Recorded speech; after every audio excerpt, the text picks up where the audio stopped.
Ready to break the internet, friend? How are we going to break the internet? You said you wanted this to be impactful. What would that look like to you? That's a really good question.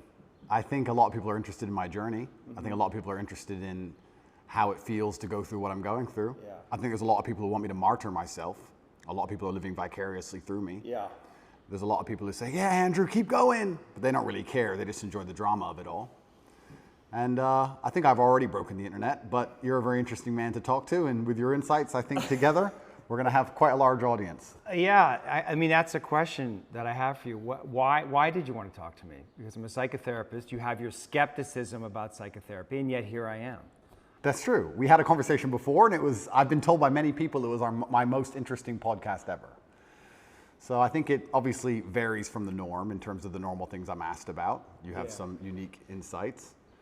And I thought it'd be an interesting conversation. A lot of people are asking me especially about my mental state and those kind of things post-jail. So I thought, well, my most interesting podcast ever. People seem to be very interested in that side of me.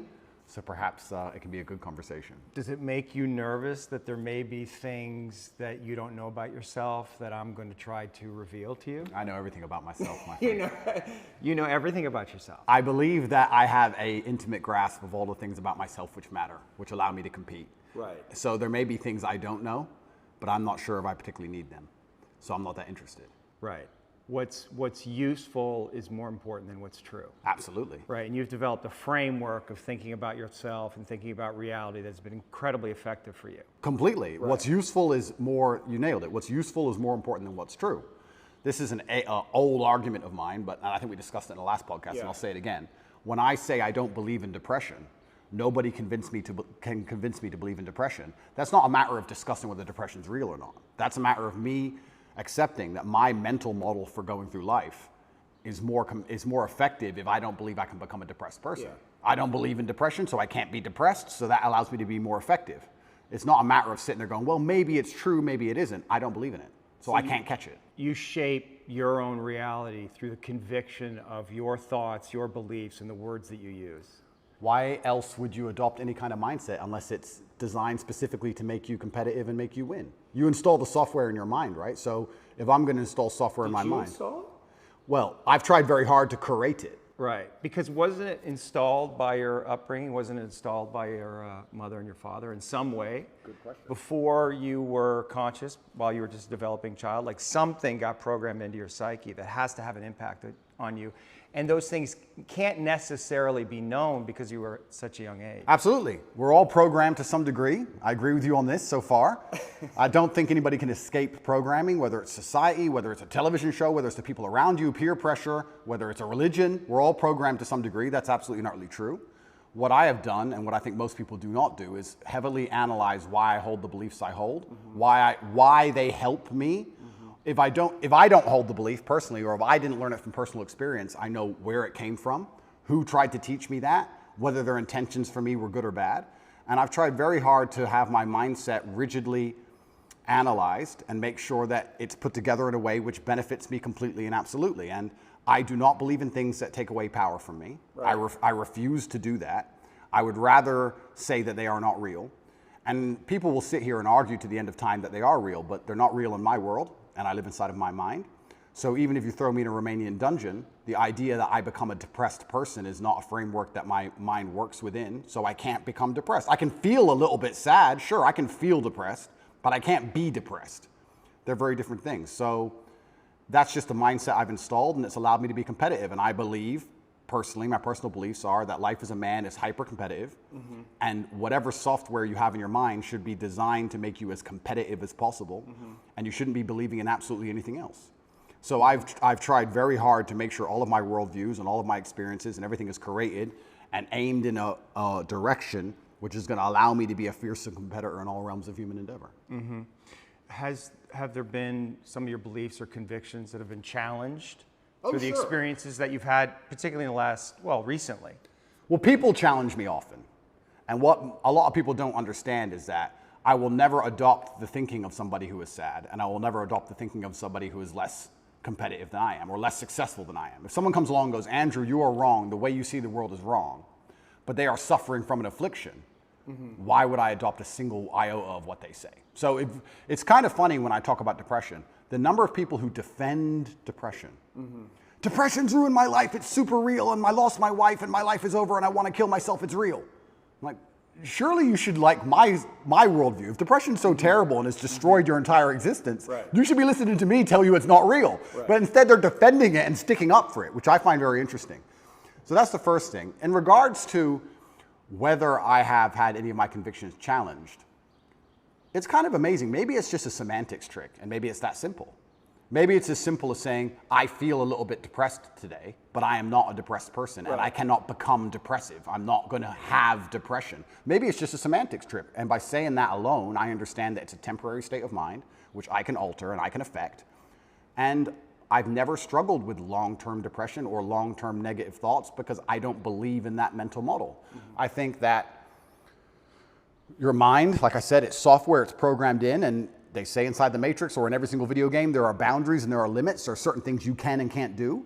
And I don't believe my mind can be put in a state of permanent negativity. I don't believe in that. I don't think it's possible, so it just doesn't happen. You said you experienced depression, some form of depression or depressive feelings and sadness in prison. What were the thoughts that were coming up? What was happening? Well, there's a lot of uncertainty, which is the first thing That has to be scary. It is scary. It's scary. And also because you're a man who's totally in control of your world, of your life, and that's almost like an imperative for you. And that gives you power. And all of a sudden you're thrust into a situation where you're essentially helpless. Well, you just nailed it. You completely nailed it, because I was exactly about to say it's the uncertainty that I struggle with the most, because in my life I'm in charge of everything.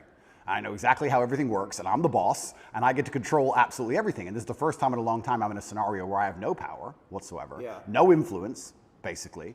I don't know what's going to happen. Nobody else knows what's going to happen. And also in my worldview, in my world, I'm the hero, right? I'm the head of the clan. Not just my family, but of a lot of people. A lot of people rely on me. Lots of women rely on me. Children rely on me, etc. So everyone comes to me every time there's a problem. So they continued to do that while I'm in a jail cell, expecting me to have some kind of answer. And I'm like, well, I don't have an answer this time. Every other time I had an answer, but this time is a bit unique. How did that feel? You don't have the answers. You can't help. Yeah, I mean, it was frustrating. It's very frustrating, and it's the uncertainty that would bother me. I don't think I felt sad very often, but I certainly felt extremely frustrated. I would sit there and think, there has to be a way out of this room. Not breakout, but like there must just be some words I can say, someone I can talk to. There must be a way. It's only a door. Like I can't just be stuck in this room. And it was hyper frustrating. Yeah, and the uncertainty of it is also scary, because in my situation, every 30 days they decide if they hold you longer or not. And I was encountering people who had been in there for years in my scenario. So. Well, the uncertainty is a form of torture, really. Oh, absolutely. Yeah, it's torture. It is torture. And it's designed to make you break. You don't know how long you're going to be there for. Nobody knows. You hear horror stories. You see other people getting out who've done worse things than you after a week because they've signed a piece of paper or admitted to something or whatever they've done a deal. And you're sitting there, and yeah, it's hyper frustrating. And I think you have two choices as a man. Often when bad things happen, I feel like you can maybe get depressed and sad about it, but the other outlet's usually anger or a form of anger. I felt like anger was more, in many cases, anger is more effective, I guess. It's more useful. You were angry in there? I wouldn't say I was angry, but if I started to feel negative, I could turn it into frustration or anger, which I could at least alleviate with 2,000 push-ups. It's better than feeling sorry for myself. I feel like if I had to choose one of the two outlets, deciding to use controlled anger was more beneficial than sitting around feeling sorry for myself. I don't ever believe in moping or feeling sad. So when I was at my worst, perhaps I was a little bit angry. But then again, I also think I do that in my normal life. If I'm honest, I don't think anger is a necessarily bad thing. I think that misdirected anger is a bad thing. I think if you get very angry about scenarios and you put it in the correct direction, you get unlimited motivation and you get a lot done. The water behind the dam, it can be destructive, but if it's pushing through the turbine, it powers the town, right? So if I wake up and I go, I want more money, if I can get pissed off enough about it, I can do 36-hour work days, right? So there's nothing wrong with being angry in my world as long as you are putting it in the correct direction. It's uncontrolled anger, I think, is a problem. Right, anger can be used as a fuel, and it's necessary. And from my framework, anger sometimes is a mask for pain. I'd agree with that. So did you experience pain in there? I know pain is a kind of an abstract word. but was it painful for you? Like, I want to know about your pain. Yeah, it's strange because I'm being as honest as possible. It's strange because I had this instilled sense of duty where even though I'm in a jail cell and I can't leave, and even though I'm cripplingly bored, I don't feel like I had time to feel pain, or I didn't feel like I had time to be a victim. You had nothing but time. No, I didn't have time. What are you talking about? Because everyone outside still relied on me. So when I would get on the phone, people would... Is that avoidance, though? I don't know. Do you keep busy? Do you avoid your feelings by keeping busy, being on the computer all the time? All the things I had to do still had to be done. Just because they threw me in a cell, it just made it more difficult, which means I have less time than ever because the difficulty's been increased. And when I would get on the phone, we wouldn't discuss how I'm feeling. I'd be worried about how everyone else is. They'd be like, how are you? Yeah, I'm in jail. What's going on with this? Are you okay? Are your bills paid? Are press hassling you? I was worried about fixing everyone else's problems from jail more than I was concerned about myself or my own mental well-being. And if I felt particularly, when I say pain, is an awkward one. I don't know if I felt pain because I don't feel sorry for myself, and I've developed this mindset of such absolute accountability that even though what happened to me I believe was unfair, and even though I'm completely innocent, I didn't think, why? I didn't think, why is this happening? I didn't think, why me? I didn't think, oh, this is unfair. Like, none of these things crossed my mind. I was like, this is garbage. However, you can't become the most Googled man in the world without, with every light has a dark, right? Like, let's be realistic about this. Yeah. I'm thrown in a jail cell. Do I belong here? No. But am I here? Yes. I was pretty logical about it. And I was like, okay, I've got a lot of things I need to get done. And I would feel angry if I couldn't get them done. But I don't think I felt pain. Now, I'll admit I don't sleep very well since I've left. Why? I could admit Do you know why? I heard you say in one interview that you have nightmares. I do have nightmares, yeah. What are your nightmares about? I don't think they're about anything. I just have like almost like an adrenaline rush out of nowhere while I'm sleeping, and I shoot up. I bolt awake. No thoughts, no memories, no real visions? thoughts, no real story. Fear. That's fear. I guess it is, yeah. So so let's just, you're the dreams are a reflection of the unconscious. And if you're having nightmares, there must be some unresolved fear that wants to get worked out. I believe so, but then also, I love the idea of that. Of having unresolved fear. That sounds like the most interesting thing in the world to me. If someone were to say to me, Andrew, take this pill and your unresolved fear will vanish, I would say absolutely and utterly not. That's not fun. The fun is there's something in my mind which I don't have complete control or complete understanding of yet, and it's not detrimenting my day-to-day life really. Okay, I lose a bit of sleep, but this sounds like an interesting journey. It sounds like I'm in a new level of the video game and I've been thrust into a dark forest and I get to do something brand new, and I'm really genuinely not worried about it. You're not, yeah, you shouldn't be worried about it. It's just where you are. I'm not worried about it, and I'm also not like, oh, I need to fix this. I don't care. I'll have nightmares, and I'll wake up, and I'll either go back to sleep or I'll continue to work, and that's life. Maybe life will keep giving you situations in which you'll have to confront that fear to resolve it. Why would I want to resolve it? Well, because... I mean, if I'm really that tired, I'll sleep. No, but fear creates distortions in our mind, right? I mean, fear is the seed of evil. Right? And so we want to know what we're afraid of, because if we block our fear, we're susceptible to bad actions, right? And fooling ourselves about what they are, rationalizing. So I would argue that it's actually vital for you in the position that you are in and the responsibility that you have to actually confront your fear in a very real way, which probably goes back to your childhood. I mean, your dad was, the haircut story, and I don't know if you want to talk about that, if you're willing, but that's it. When I read that, I'm thinking about that little boy. It must have been fucking terrifying. It is, but I do think I had the best father on earth. I'm not disputing that. I mean, there's a lot of good that came from your father. I'm not disputing that your father was a good man. When you say he could go from 0 to 100 like that for a little boy, it's scary. It's fucking scary. It is. And that fear has to be in you. You don't know what the fuck he's going to do. Yeah, completely. Yeah. But I think that's prepared me for life fantastically. And I also think the fear. But have you reached a limit? Have tolerance? You? Well, of the video game. I mean, you're facing all these charges, right? So something, and maybe this is what you need to go through. I mean, you're on the hero's journey, right? And this is inevitable in some way. But also along the hero's journey, you have to die to be reborn. That's true. And I agree with all of that. But if I'm genuinely, I mean, I psychoanalyze myself all the time, which is one of the main reasons I don't believe in therapy and psychoanalysis. You can't psychoanalyze yourself. Of course you can. I do it myself. You don't think that's hubris? No. That you can know your own mind, that you don't need reflection from others to see yourself, that you can see yourself perfectly? I think that, no, I don't think I can see myself perfectly, but I think that life is a perfect reflection. But why not get help? Why not? Like, because then it becomes a crutch. I like the idea that I can rely on myself to fix myself. well, you have a coach. Is that a crutch? No, it's not, because he's teaching me something. What's the difference? That's fine, but like if I had an affliction, I would like to be my own doctor. And I think with your mind, you can do a lot of it yourself. And I think if you have a very strict framework in how you measure how successful you are as a human, and I do it through competence and achievement, I say, which mindset do I need to achieve as much as I can possibly achieve? Right.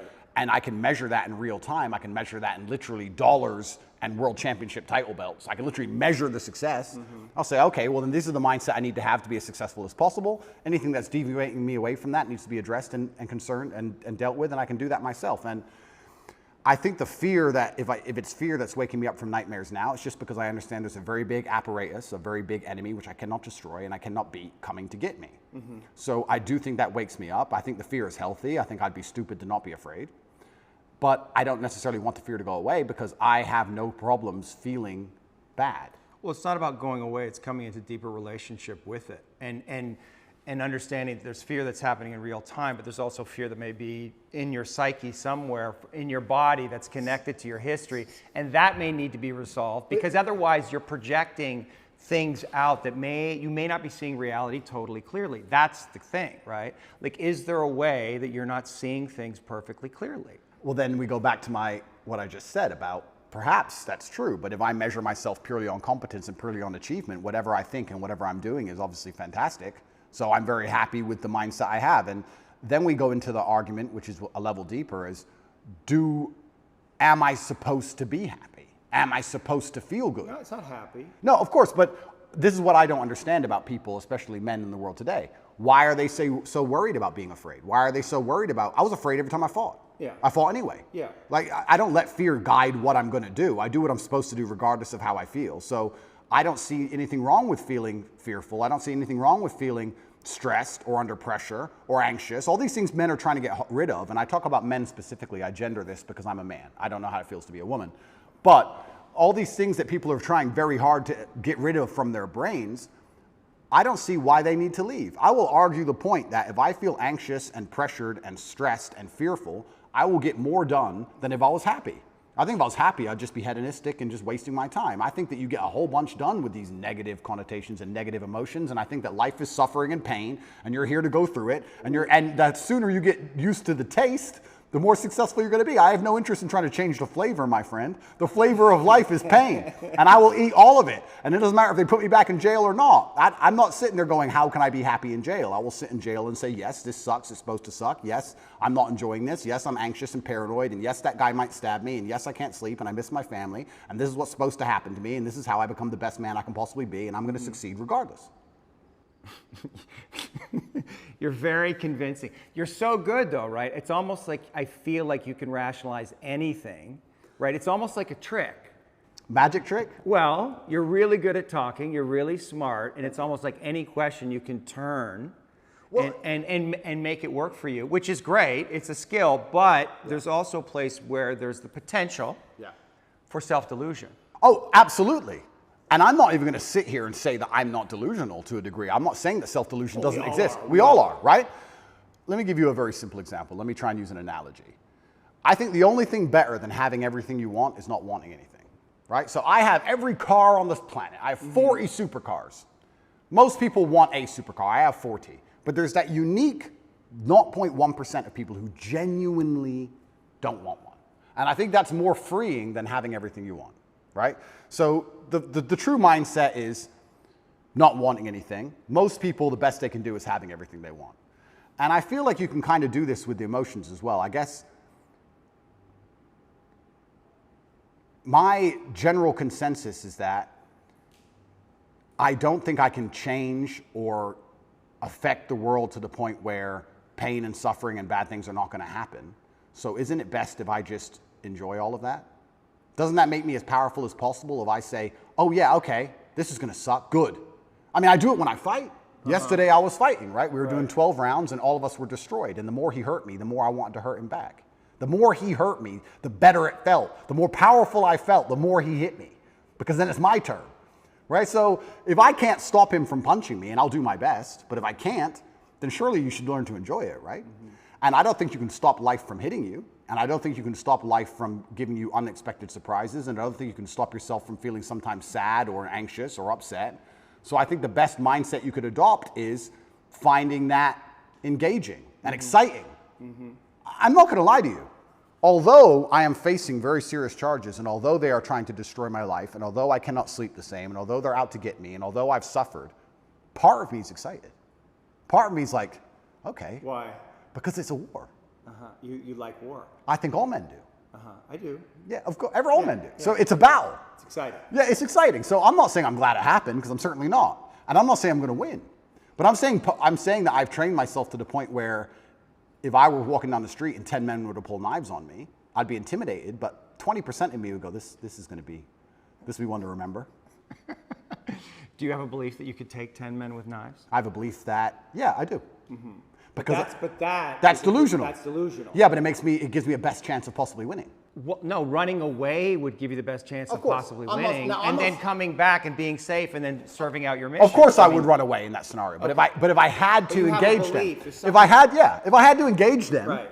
If I had to fight them, I believe I'd be the most capable if I believed I could win. Of course. So for that reason, if I have to self-delude, then I will self-delude, and I will convince myself that I am here to destroy all 10 of them. And I will say it in a way where at least 7 of them believe me.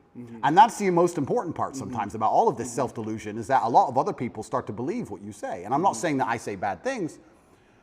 If a man were to sit in front of you and say, I can rip your head off with my little finger, and he said it in the right terms, and he truly believed it in his heart, you wouldn't want him to try. As ridiculous as that sounds, you'd be like, he's kind of big, maybe. You know, it crosses your mind. So I think that, yeah, I have psychoanalyzed myself, even though I'm not officially, certified. And I've decided that I can't stop bad things from happening to me. So instead, I'm going to enjoy bad things happening to me. And I'm going to build a mindset that makes me fearsome enough to succeed regardless of how stacked the odds are against me. Yeah. And I appreciate your mindset, and it's well thought out, and it's useful to you. And so I'm just pushing up against the places where I think there might be contradictions. I like to hear it. Yeah. I like to hear it. But like I said right now, I'm not a coward. And I want to make this very clear. I'm not a coward. I don't care if I don't sleep again for the rest of my life. I refuse to take any fucking pill, and I refuse to sit and have my mind altered by anything I do not control. I don't care if I have nightmares for the rest of human time. Right. As long as I'm in charge of my mind, I'm in charge of my life. If God decides that I don't need nightmares anymore, I'll fathom out how to stop it. If God decides I need to wake up in the middle of the night in a sweat, fearful or afraid they're coming to get me, then that's God's plan for me, and that's what I'm going to deal with. I'm not a coward. I'm not afraid of any of these things. I'm not afraid of feeling bad. I'm not afraid of anxiety. I'm not afraid of panic. This is one of the things I think a lot of men out there struggle with, is they're so worried and afraid of bad feelings. And to me, that's just showing that you've had an easy life. Like, there's real people out here who are trying to kill you. There's people out here who put a knife in your neck. You're scared of what? Feeling sad? Who cares? Like, there's real problems. What are you worried about feeling sad for? Who gives a shit? I could feel sad for the rest of my life, and I guarantee, 1, nobody would know, and 2, I would be monumentally successful regardless. So why are we even talking about it? I have no fear for a negative feeling. I have fear for me not being able to provide for my children. I have fear for people who rely on me not being provided for and cared for, but I don't have I don't wake up and go, I'm worried if I might feel sad today. Who cares? Who cares?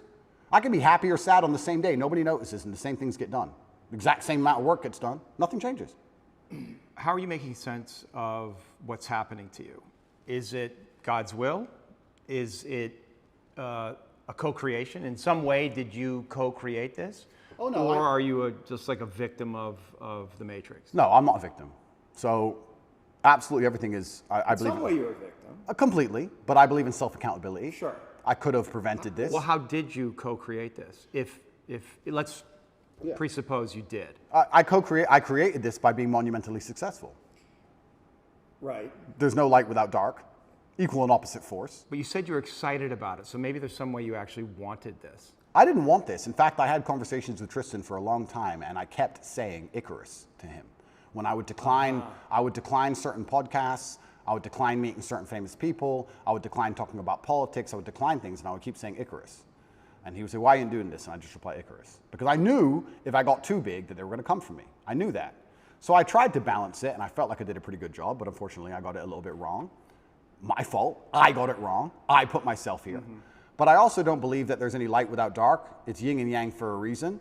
I don't think that I can just become the most Googled man on the planet and become monumentally successful and make hundreds of millions of dollars and nothing bad's going to come from it. I think that would be hubris. You just used the word hubris. It's a fantastic word. I think it would be stupid for me to sit there and go, I should be able to do all of this good and have a fantastic life and there's going to be no repercussion in any form. I knew this was coming to the point where I literally sat with Tristan about 3 weeks before it happened and said, we're fucked. So why did it happen? It happened because I became monumentally successful and I became monumentally influential, and the world is a battlefield. You did create it. In some way, you co-created it. Like you knew this was going to happen, and so there may be some way unconsciously you wanted it to happen. Like if you're on this hero's journey and you're living this big life and you have a big vision for yourself. I mean, you bring up guys like Genghis Khan, and I think that's kind of appropriate because in another era you probably would have been one of those cats, right? So now we're here, and maybe you need this in some way, need this test to really feel yourself, to know how strong you actually are. I mean, I know what you're saying. I don't think I need the test. I do feel like I need to tell the truth. I do feel like What's the truth? The truth is, well, the truth about the Matrix? yeah, The lies? what I believe. And I do believe that I have a responsibility because of my massive platform. Yeah. And I do believe that the responsibility is for me to do my best to educate people in a way that's going to make them happy. And I know I could have sold my soul 1,000 times, and I know I could have avoided this, and I know I could have not said certain things, and I understand all of that. I wasn't looking for a war this large. I wouldn't say I was looking for it, but I wasn't ignorant to the fact that it might happen, and I wasn't afraid. You didn't do anything to avoid it, though. I did a lot to avoid you it. did. Icarus. I must have said it 1,000 times. Right. I could have made it much worse. Yeah. But I was never afraid of it happening. I think there's a difference between knowing something bad might happen and taking the calculated risk and going, this is my journey for truth and this is what I believe is what I should do, and being afraid of something. Like, I understand if I go into the ring, I might lose. But I do believe 93% chance I'm going to destroy him. Well, and you want the fight, either way. I guess so, because how else do you matter, right? That's my point. And I'm not saying that I'm glad I'm being persecuted for false human trafficking inside of Romania. I'm not saying that at all. But I'm saying that... Yet, on the other side of this, how strong will you be? Stronger than you could be otherwise, that's for sure, and have more power and influence otherwise. Absolutely. I mean, it's a Nelson Mandela. Completely. And Now, I wouldn't want to spend fucking whatever amount of time in jail. That sounds fucking scary, but it's not uncommon for heroes. Well, exactly. And if you take the lessons from it, and if we want to once again talk about being as formidable as possible, then I don't think jail, okay, it's given me nightmares, but I don't think it's made me weaker. No. And it could have easily made me weaker. I could have gone through the exact same experience with a different mental model and emerged weaker. I believe I've emerged stronger, regardless of the fact that I have nightmares. I didn't have nightmares before, now I do, but I still see myself as a stronger person. That's one more thing I no longer have to fear from an unknown perspective. I know exactly what it's like. I know the best ways to deal with it, which I developed within the 3 months.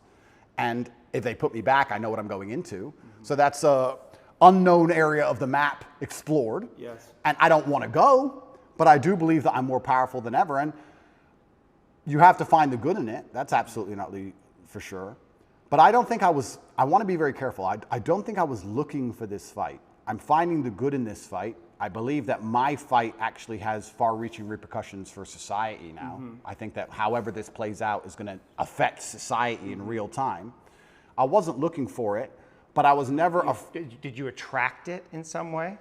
Well, if you are a force for good, then the evil is going to attack you, isn't it?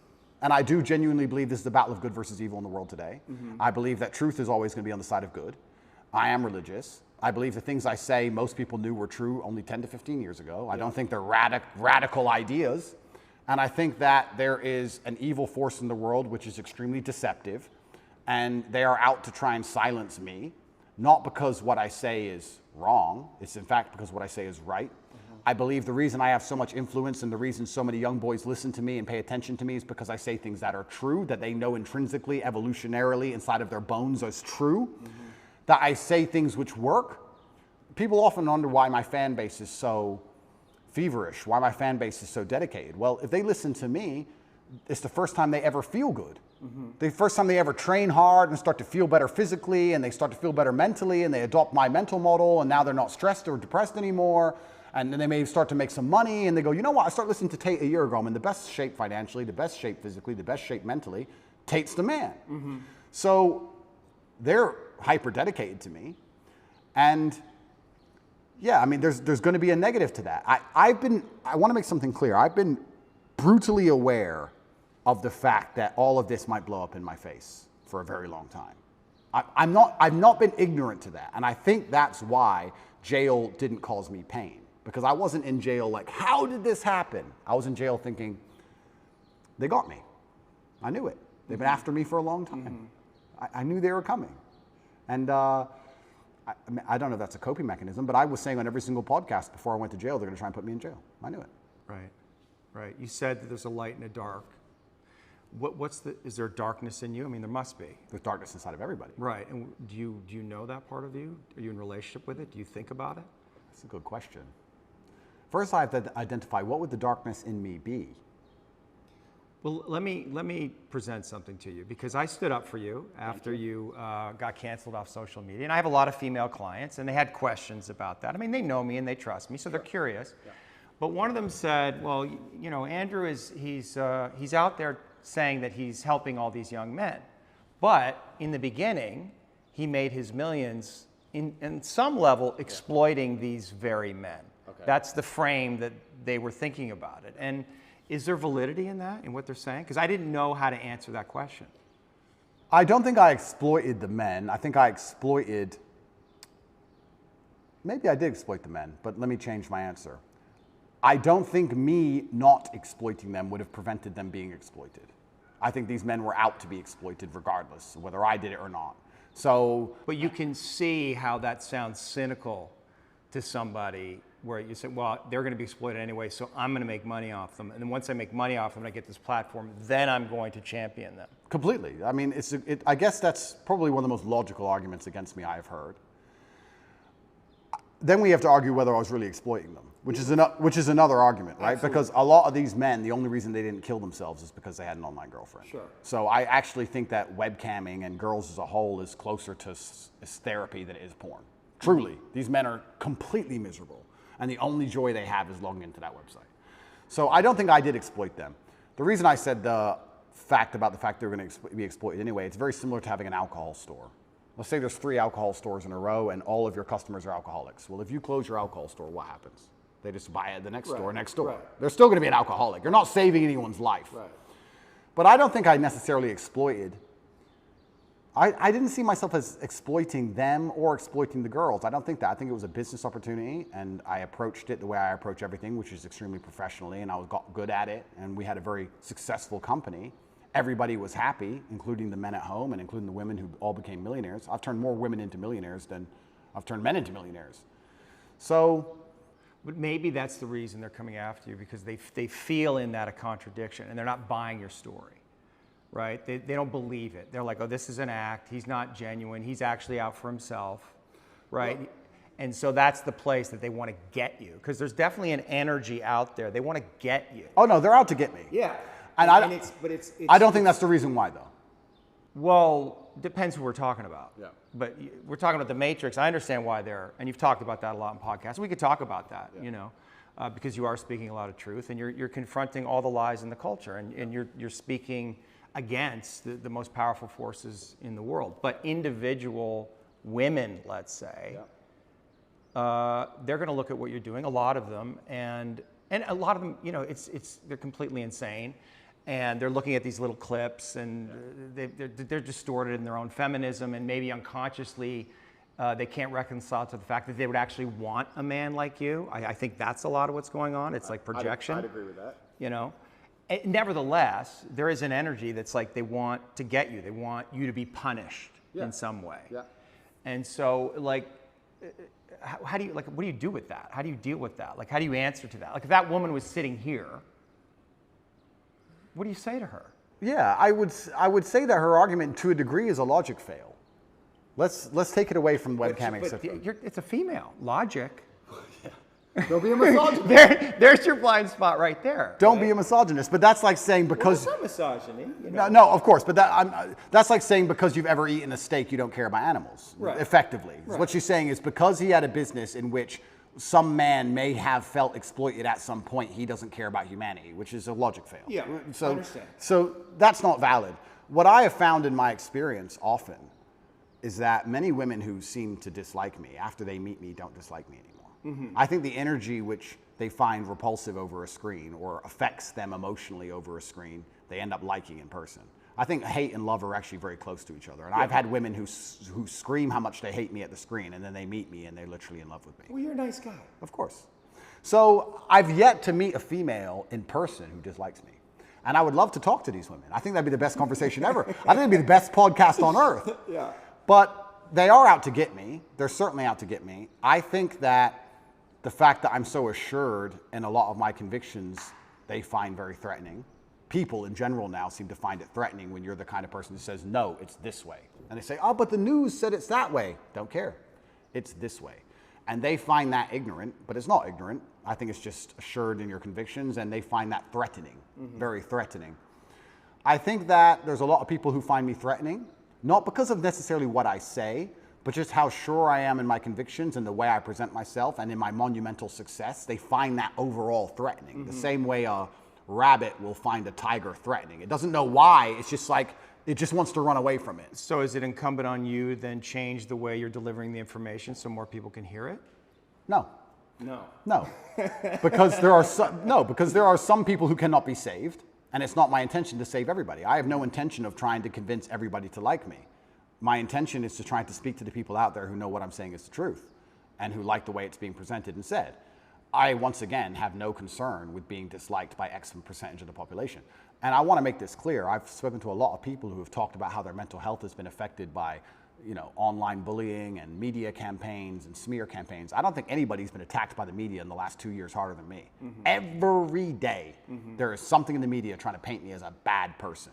On TV channels from Ulaanbaatar to Utah, across the entire world. And I can sit here and say categorically, I've never read a media report and been like, shit. I've just been like, clowns. Don't care. That's a lot of energy coming at you. I mean, psychic energy coming at you. And like, have you reconciled to this idea that you're Andrew Tate. You were born, you have a life, you have your own inner world, just doing your thing. And then there's an Andrew Tate that's out there. And people are projecting their love and hate onto you. And it's not, none of it's really real, but you have to hold all of that mass projection. Correct. How is that? Yeah, but then let's psychoanalyze me, right? You're the professional, I'm the amateur, but let's do it. Why don't I care that the media continues to attempt to slander me continuously, and they don't do it to anybody else, and it's unfair that they're doing it to me, because if I was a genuine sexual predator like the people they defend, I'd be protected by these people. We can discuss this, right? Sure. If I was going into girls' toilets, they wouldn't say anything bad about what I was doing. Yeah. So why are they, the fact that it's so unfair and it's so pervasive and it's so aggressive, why doesn't it bother me? Am I ignorant? It doesn't bother you? I don't think it does. Do you block it out? I mean, I you must read these things and you see your name associated with these horrendous crimes. But it's not real. I understand. It's false. But you're able to Keto every fucking bullet perfectly? If what they were saying was true, it would bother me. Yeah. But genuinely, because I know it's all garbage, it's all lies, it's water off a duck's back. And maybe my obsession with truth is obsession, I don't know if that's the right word, but because I believe I'm talking the truth and because I believe the current war we're in is genuinely one of truth against deception and lies, that's their only weapon. Sure. That's their weapon is deception and lies. So everything they say is a lie. So it doesn't really affect me. And I will sit and say that. But I know for me it's painful when I'm not seen. Like my goodness isn't seen, right? Like it's painful, or people misrepresent the things that I say, or judge me because of my association with you. Like it's painful, I'm not seen. Correct. Right, and that can make me angry and maybe cause, I don't know, some kind of negative reaction within me. And I guess I'm just curious, like, isn't it painful in some way? Like people, because there's a lot of people out there, they don't see you. They don't see your goodness. They only see the dark part of you, or they project their own darkness onto you, or their father's darkness, or Trump, whoever the fuck it is. They project that onto you. In some way, isn't that like? But those people are already paying the price. But those people, but for you, I'm saying for you, your inner it doesn't bother me because those people are already paying the price for their ignorance. Their minds are not free. Anybody who sits and watches the news and believes what the news says about me is the same kind of person who believes everything the news says. Right. And if you have two choices in this world, people are talking about the battle I'm in, and yes, I may be spearheading it, I may be at the front of it, but I believe that this war cannot be avoided.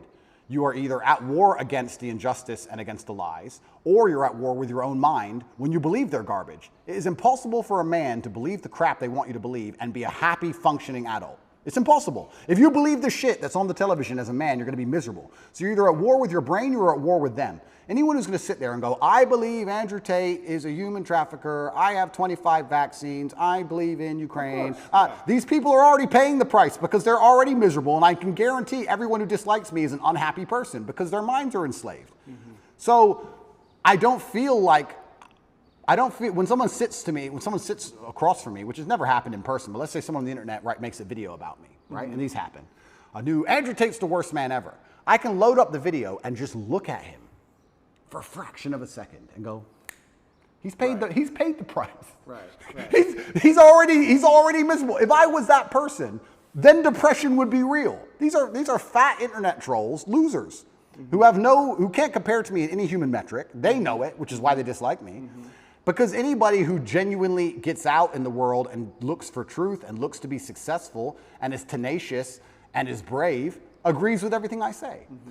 So I don't feel pain when someone sits and says garbage about me because I believe that their mind is already suffering because they're not free. Mm-hmm. Their mind's not freed. Anybody who can listen to what I say long enough and not be emotional about it and actually understand it, well, those people aren't paying a price. So maybe that's a coping mechanism, but every single time I see a woman who hates me or a man who hates me, and I compare them to the people who like me, there's a massive contrast in overall physical attractiveness, success, financial success. Like, it's amazing. Sure. So it's like, okay, well, my haters are way down here, and the people who agree with me are way up here, so let them hate. Maybe they just resent you. Of course, no, maybe. I think a lot of the reason this is happening to me is, and maybe this is arrogant, but... Are you arrogant? I'm with the therapist, so I'm allowed to be arrogant, right? A lot of the reason this is happening to me is because I'm tall and built, muscles and cool cars and, smart. People don't like me. There's people who look at me and go, he thinks he's too cool. Teach him a lesson. Mm-hmm. There's a massive amount of resentment involved in all of this. Yeah. Even from the Matrix itself, we talk about the Matrix and I talk about it and people, of course we compare it to the movie. But at the end of the day, there are people, moving parts in all of this. There's a prosecutor, there's a judge, there's a lawyer, whatever. Mm-hmm. Someone is sitting in an office who gets a piece of paper saying, destroy Andrew Tate. Mm-hmm. And that person looks at my life and compares it to theirs and they feel resentful. Mm-hmm. And then they go, okay, let me use every power I have to try and destroy this man. Right. If my life wasn't so aspirational is a word you can use, but if it also didn't tick nearly every single box in regards to every teenage boy's dream, I think that they would be a lot less interested in trying to hurt me. Right. They're trying to hurt me because of the things I have and what I can do. Mm-hmm. So there's a massive level of resentment in all of it. And I also think the people who dislike me, a lot of it's resentful. It's either weaponized virtue or resentment. Right. Especially weaponized virtue. Let's talk about that. Because whenever I have a hater online, it's funny, people who hate me in person are very respectful to me. It's very strange. Isn't it weird how the bottom line of humanity is always going to be physicality? When they meet me, they shut up. Sure. Keyboard warriors are very tough. Of course. But online, it's very hard to say I'm stupid. It's very hard to say I'm not successful. It's very hard to say I'm fat. It's very hard to say I'm ugly. It's very hard to say I'm not charming or I'm not charismatic. It's very difficult to attack me with anything other than the fact I'm a bad person. Mm-hmm. He's all these things. He's perfect in nearly every metric, but he's a bad person. Yeah. Right? So how do you do that? Well, you take a virtue and you weaponize it. Misogyny, homophobic, whatever it is. They pretend they care about the subject when they don't. And they put it into a bullet and they shoot it at you. And it's weaponized virtue. It's not genuine virtue. These people who are saying I'm a misogynist don't care about women or care about combating misogyny. They just want to try and hurt me with it. Yeah. That's the first thing. Or the second thing is genuine resentment. Yeah, I remind them of the guy who picked on them in school. Yeah. Or the guy who fucked their girl, took their girl off them. Mm-hmm. And they don't like me for it. But That's not my problem. That's their issue. Are you defensive? Is that like a defensive posture? Is the way that you can be? I really want when I. Are you open to these people? No. And when I talk to you, I want. They want you to be open to them. This is what I think it is. It's like you are the man.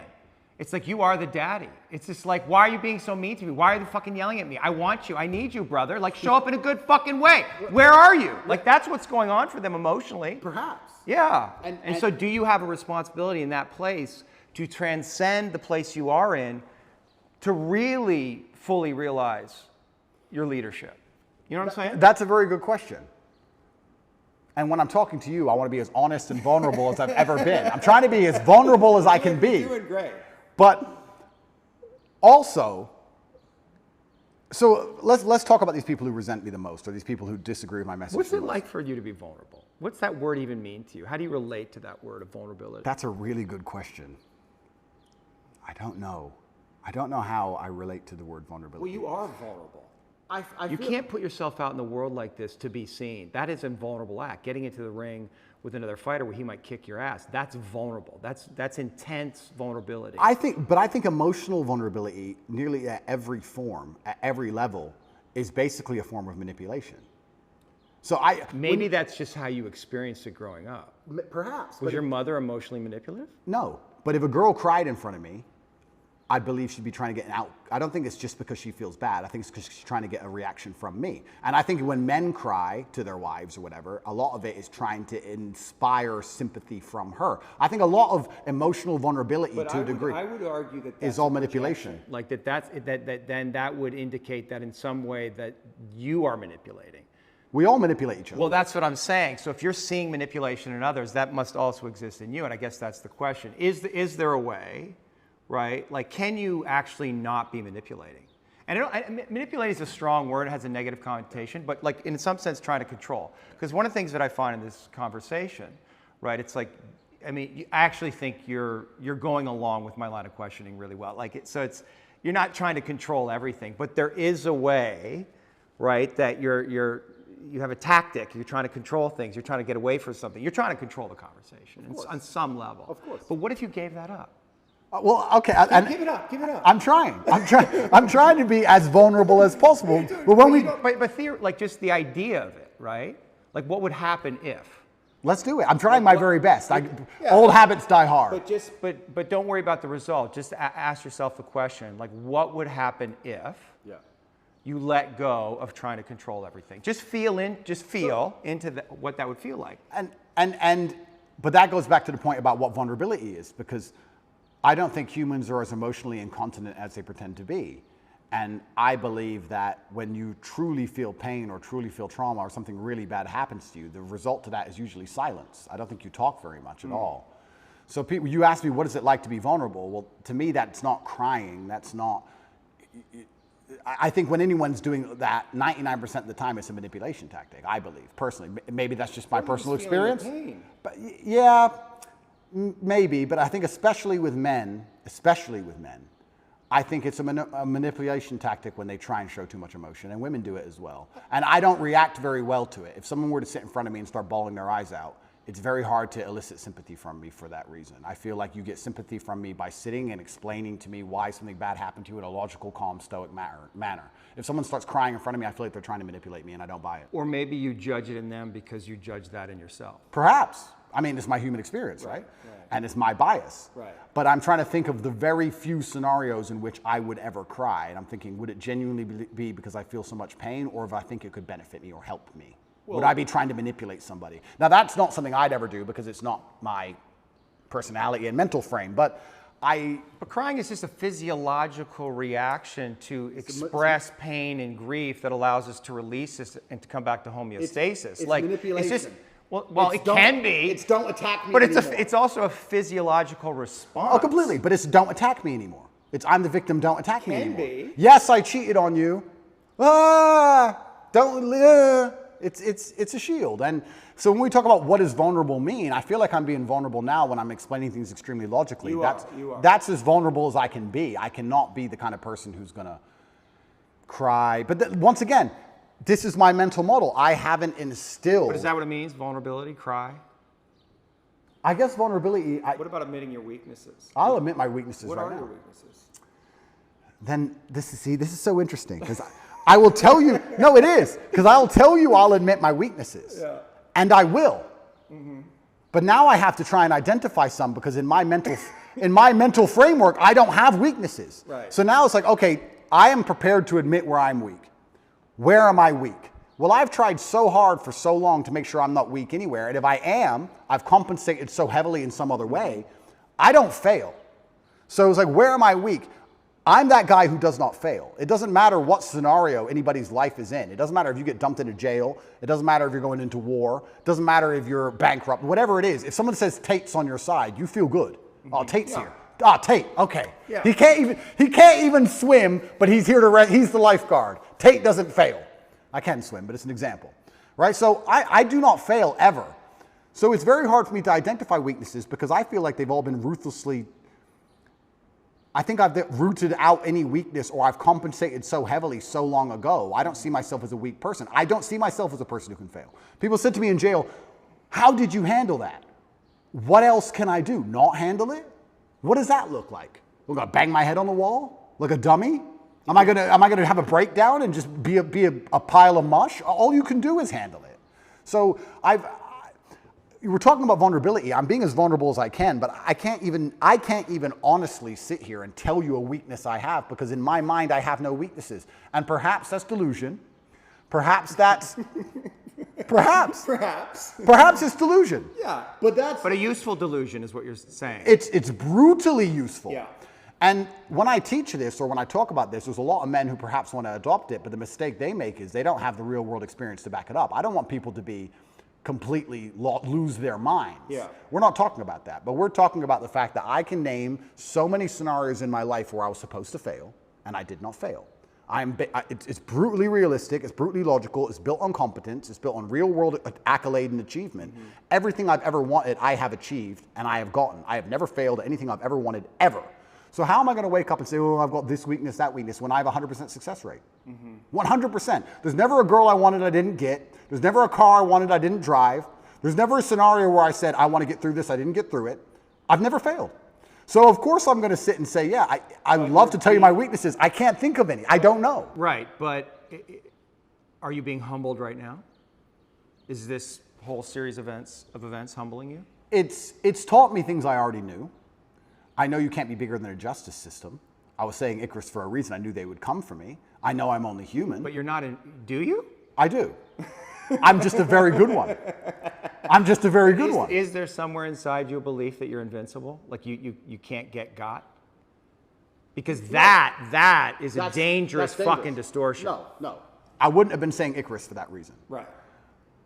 I'm actually far more cautious than most people would believe. Mm-hmm. I err on the side of caution. You're tactical. I'm very tactical with all of my life. Even the security I organize, the places I stay, where I go, I'm extremely tactical. I don't believe I'm Superman. I just believe that I do not fail. And because you have no weaknesses, doesn't mean you can't lose, right? You can be strong in all realms and still lose. Mm-hmm. There are world champion boxers who have no weakness. They do everything right and they lose fights, right? So I'm not saying I'm invincible. I'm just saying if you ask me to name my weakness, I can't think of one. What should we ask the guys? Sure. You can ask people. You can ask people around me. I would love to hear it. And I guess I can tell you what people say about me. Well, actually that's a good question. Do you feel like you get? I mean, I guess Tristan. But do you get honest reflection? Can you trust the reflection? Because you're at the center of this kind of empire, and you have all of these friends. Yeah. But can you trust the information that's coming to you from anyone? Because everybody's. I mean, I'm here in some way for my own self-interest, right? Yeah. And the fact that you trust me was interesting to me. You let me in your house, so I assume that you have some kind of instinct about it. Yeah. But that must be hard, like to trust. I get a lot of feedback, and it all goes into a big pile, and I listen to every word that's said to me. I'm not the person who's beyond reproach. Everyone I work with, a lot of people have said things to me, and I'm told about myself quite often. Yeah. And I put it all in a pile, and I analyze every single word carefully. I ignore most of it, mm-hmm. but I do listen to it. Mm-hmm. And I guess the number one bad or negative thing that people will say about me, who know me is they may say I'm very insensitive. I hear that sometimes, usually from women. You're insensitive. I'm insensitive because I think once you become a ruthless problem solver, you come across to a degree as insensitive.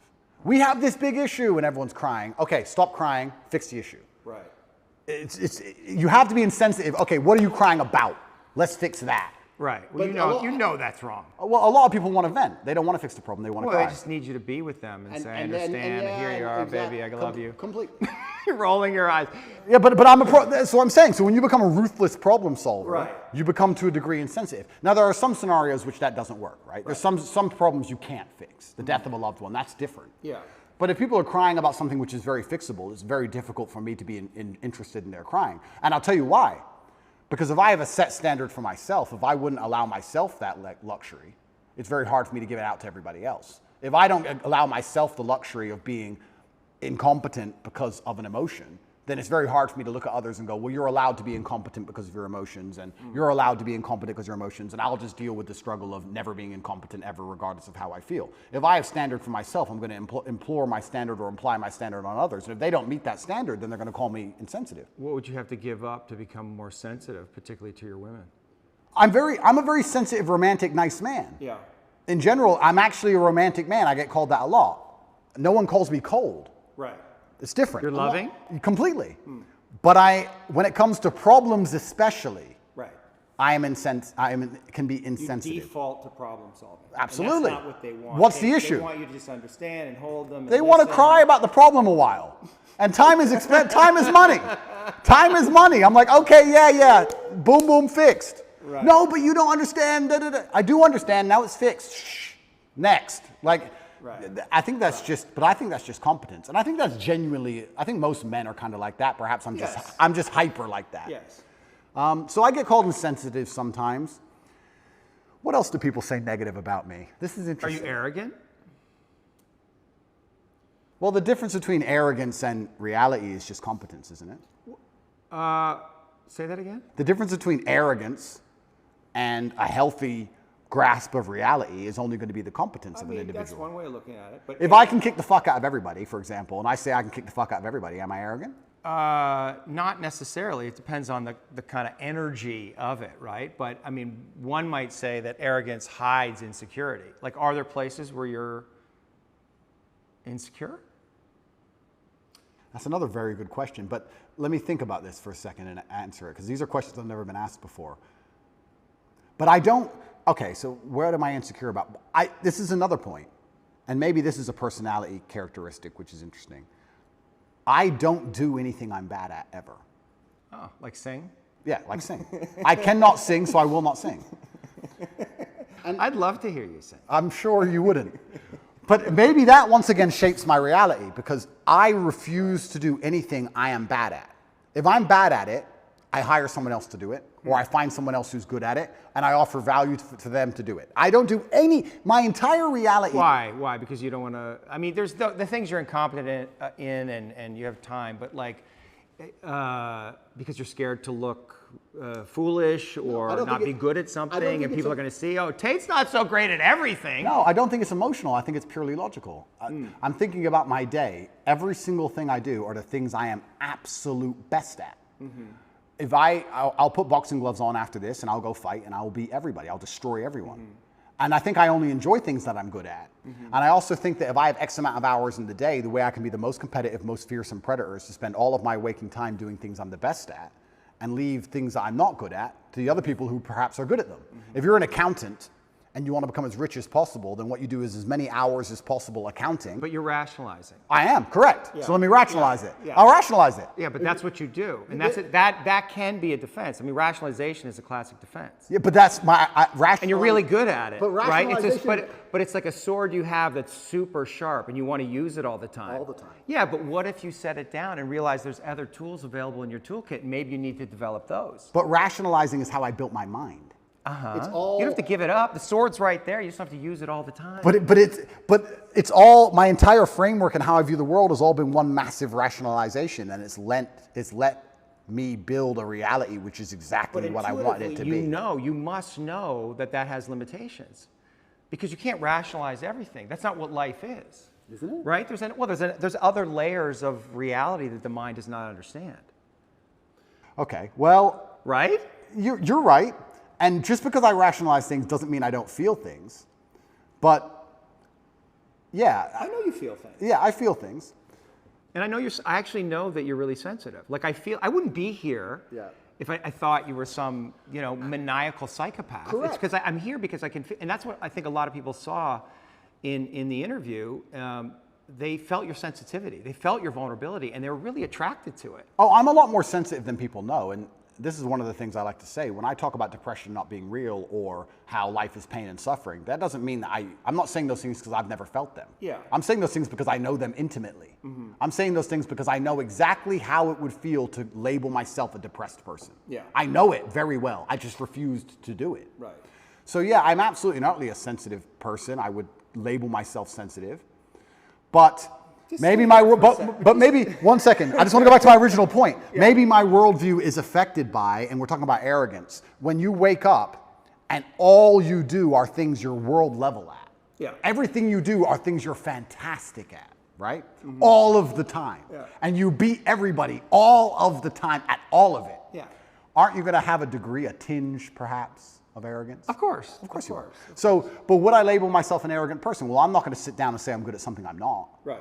So I don't think I'm unrealistic. Are you taking on the full responsibility that you have given all of the gifts that you've been given by God? Yeah.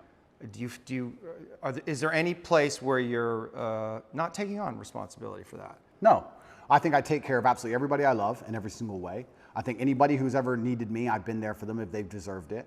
I think anybody who listens to my message is becoming a better person overall. I genuinely believe I'm fixing and helping society. I don't know what else more I'm supposed to do. I mean, to a degree, I've almost martyred myself.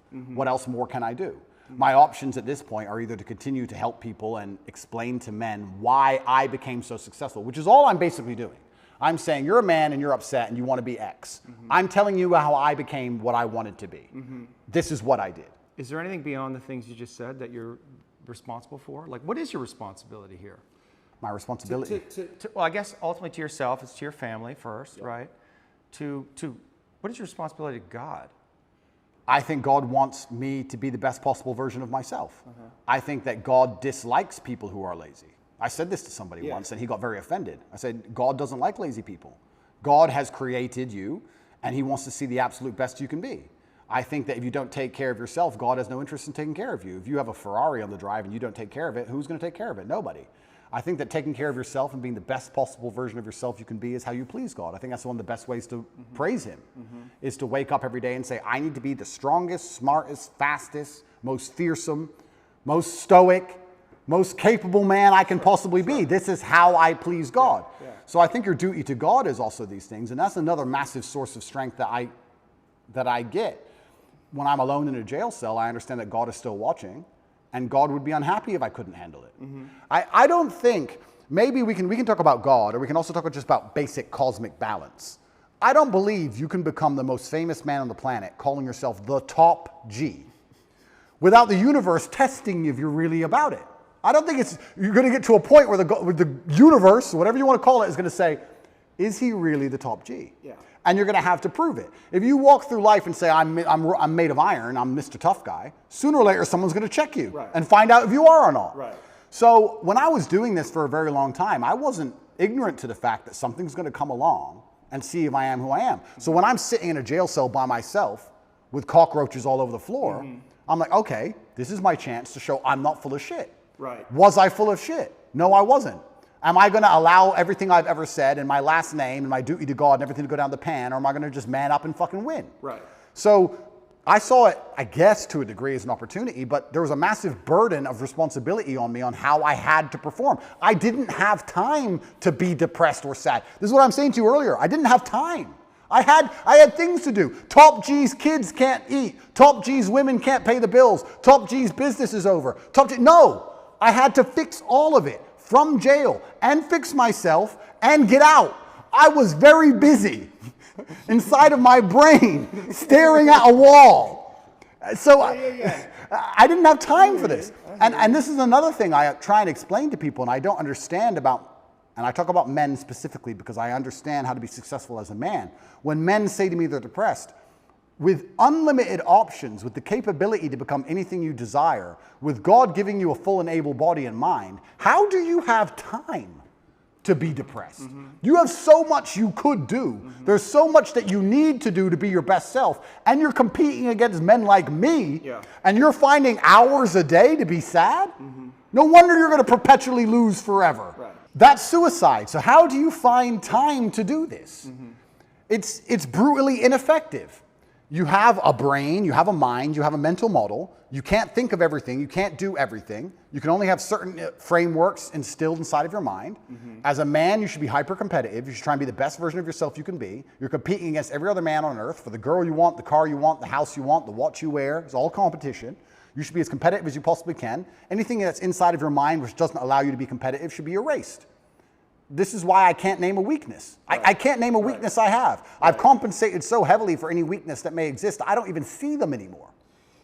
Is your belief in God tied into this concept that we talked about, that what's useful is more important than what's true, or better than what's true? So we don't, do we know that God exists? I mean, we don't know. Correct. But it's useful to believe in God. That's a very good question. I think that believing in God certainly makes you more powerful, which is proof for God. If God makes you more powerful, then God is real. So maybe that's very simplistic, but if I believe in God and I'm a more powerful version of myself because I believe in him, then he must exist. Yes. God has made me more powerful. Well, it's the act of believing him that makes him exist, which is another way of saying what you just said. Correct, yeah. So this is why I believe faith is such an important thing. But I think everybody has a God anyway. Yes. There's no such thing as atheists. If you look at the people who say, oh, I don't believe in God, they worship a flag and a vaccine. Yeah. So everyone believes in something. Yeah. So you have to decide what your religion is. And I, once again, refuse to believe in anything that takes away power from me. I believe in things that make me more powerful. And I believe that believing in God gives you a new degree of strength. And I also think everybody to some degree believes in God. I don't care what anybody says. If you put anyone in that submarine just before it imploded, everyone would pray. Yeah. Everyone. Yeah. So it's ignorant to even say you don't believe in God at this point. It's interesting that you chose Islam, and I heard you talk a little bit about how you see God in Islam as kind of, you know, I don't know, harsh, but like firm and directional and clear, and this is right and this is wrong, which sounds a lot like your dad. Well, it sounds a lot like life. Yeah, like life. There's right and wrong in life. All this complete subjectiveness, this mush they're trying to create, is done on purpose to confuse us. Yeah. I like the idea of right and wrong. I like the idea of not having a choice. If you walk in, if you're hungry and you walk in to buy a sandwich and there's 100 sandwiches, it takes 10 minutes. If there's one sandwich, isn't life easier sometimes? Yeah. So all this subjectiveness and all this choice and all this garbage, sometimes when I'm like, okay, I want to be a good person, I want a framework to adhere to that makes me a good person. Well, this is very clear. Yes, no, easy. Do you have like embodied experiences of God? Like, do you relate to God in that way? You know, I don't want to say supernatural, but like, do you feel God? I absolutely feel him, and there's certain times where I may feel particularly energetic. When do you feel God? So usually when I'm feeling powerful. There's been times I was in jail and I just got up and I just felt like, you know what, like just shadow boxed a bit. I don't know. It's like you just felt it. Like I'll be okay. I will win. I don't feel God when I'm sad or something like that. I think that the whole idea of spirituality, and I believe God himself, he wants the best for you. And it's interesting, how we're tying religion to my worldviews, because my worldviews were the same before religion. I guess before it was the cosmos, or just the way the universe works, or light, dark, yin, yang, etc. I still say these things, but now I attribute a lot more of it to spirituality, a lot more of it to God. And I chose Islam because it's firm, and I believe that I'm a person with firm principles, so I'm obviously going to liken myself, or I'm going to feel an affinity to a religion that has firm principles, because that's who I am as a person. I'm a person who's principled, yes, no, and I have no problem with people sitting with me and saying, what you're saying is bigoted, or what you're saying is wrong, or what you're saying is insensitive. I think Islam also has a similar issue. Yeah, I think you also chose the winning team. Oh, it's completely the winning team. I mean, it's the winning team because it's the winning team, and I didn't choose it because it's the winning team. It's just the winning team because it has principles. Yeah, I agree. And unfortunately, when you have no principles, if you don't believe in it, if you have no hard line, if you'll accept anything, then you don't believe in anything. Yeah. As soon as you'll accept anything, then you have no hardcore beliefs. If you have any set of principles or you have any things you believe in, there's going to end up being a barrier, and the people who fall outside of those barriers are going to be offended by it. That's the reality of it. If you have a religion or a belief system that doesn't offend anybody, then it's not a religious or belief system. That's my view. So yeah, I chose the winning team because I think more and more people are starting to understand how important God is in society. This is the first time in human history we're testing society without God. And what do we have? We have evil. Yeah. We have Satanism. We have degeneracy. And I think that most people are starting to understand that God is really needed. When I was young, I used to make fun of Bible bashers. Let's make fun of them. Yeah. And now I'm like, we need more. Yeah. Where are they? We need more Bible bashers. So, yeah, and I guess I certainly feel more powerful since I've reverted, but I always felt powerful anyway. But I guess now, instead of just believing it's the cosmic nature of the universe, or let me change that. I always felt a strong affinity to my last name and my ancestors. So I always had to a degree, a spiritual aspect to where I got my strength. I always felt like, well, my dad is watching me, or my ancestors tried very hard for me to be born, so I can't disappoint them. So I've always had this spiritualistic side. Like, imagine the disappointment my ancestors would feel if they fought saber-toothed tigers and survived World War II and went through all the garbage they went through just for my father to be born, and then he suffered like he suffered to raise me, for me to be raised and become the most famous man in the world and call myself top G and then cry when I went to jail. What am I? What kind of bitch? What am I going to go, wah? No, I go to jail with my head held high. And if they put me in jail for the next 20 years, I'll walk in there with my head held high. And if anybody sees me, I'm not going to be a broken man. I refuse to be a broken man. It's disrespectful to everybody who ever died or tried hard for me to be raised, for me to emerge from this difficulty as a broken person. That's absolutely and utterly selfish. When a man sits and says to me he's broken or he's depressed or he's sad, etc., that's selfishness. You have shit to do. Yeah. And you have people to be respectful to, including people who are no longer here. I don't have time. They can put me in solitary confinement for 20 years, and when I walk out of there, and the first podcast I do, I refuse to be called broken. I refuse. And that's because I feel like I had a duty to my ancestors, and now I feel like I have a duty to my ancestors and a duty to God. So I've always felt that. And I assume you feel like you're fulfilling your duty, that your father would be proud of you? I absolutely believe he'd be extremely proud of me. I think I'm doing the best I can possibly do. And there's something that people say, you tried your best. And that's true. But a lot of people overuse it. People say, oh, well, you didn't get it, but you tried your best. 99% of the time, they didn't try their best. People don't actually try very hard for things anymore. I am truly, genuinely trying my best. I don't waste a minute of my day. Before this podcast, as I set up cameras, I'm working. I don't waste a minute of my day. I do not miss a training session. I do not miss an email. I do not make mistakes. I'm on it. So I'm trying my absolute best. If I fail, for the first time in human history, then I failed. But at least I get the satisfaction in my heart of knowing I actually really tried my best. Most people don't get that satisfaction because they know deep down they could have tried a bit harder. Whereas if I end up in jail, I'll be like, Andrew, you did everything you could have done. So that gives you a level of peace. I did my best. My ancestors are proud of me. God is proud of me. I did my absolute best. I couldn't have possibly done better. And I got hit with a lucky punch, and that's life. And all I can do is just smile regardless. Are your oration skills, is that an art, do you think? I think that if you don't have the ability to make other people understand exactly what you think, that you're going to struggle. But is it an art? Like when I watched you with PBD and you got in these zones, and you do it all the time. I mean, you're doing it right now. You get in these zones where it's just like you're just flowing. I mean, it's almost, you can say it's a God state, right? It's a flow state, and it must feel really good. It does. Yeah, like it feels good that you never run out of things to say, and it feels good that I already have 10 things I want to say lined up before I say the first ones. And you know how to say them perfectly, and your voice is clear and resonant, and you're embodied in it. It's a skill. It's a skill. Well, but it's almost like an art, because I was watching you and I was thinking, this is like watching, Charlie Parker play the sax or Michael Jordan play basketball. I mean, you really, and people might say, oh, those are exaggerations, but I don't think so. I don't know that I've seen somebody who's able to do what you do. But that's emotional. So we'll talk about how I'm actually quite a sensitive person. Yeah. I think the reason people believe what I say is because they can feel that I feel when I talk. Yes. And it's because I feel things. Yes. So I'm not a cold person at all. I'm just a person with a lot of emotion that I try and control and channel in the correct directions. But I think that, yes, it's a superpower to a degree. Well, I think that's why people are, one of the reasons that people are so drawn to you, because you let whatever wants to come through. And it's also why so many people hate me. Yeah, of course. Because there's no light without dark. Yeah. There's no joy without pain. You can't have a rainbow without little rain. That's how it goes. So I think that it's definitely a superpower for life. It's something I'd encourage every man to learn how to do. Yeah. It's certainly something worth practicing. It's the reason I don't learn another language, because I haven't mastered English yet. Right. So I refuse to learn another language. I can't imagine me and my personality and Andrew Tate stuttering in Spanish. It just be like, what is this garbage? So I don't have time. So I will only speak English for the rest of my human years. That's it, because I have not learned every word in the dictionary yet. But yeah, I guess to a degree it's a superpower. It's extremely beneficial in all aspects of life, especially relationships. I'm not going to lie.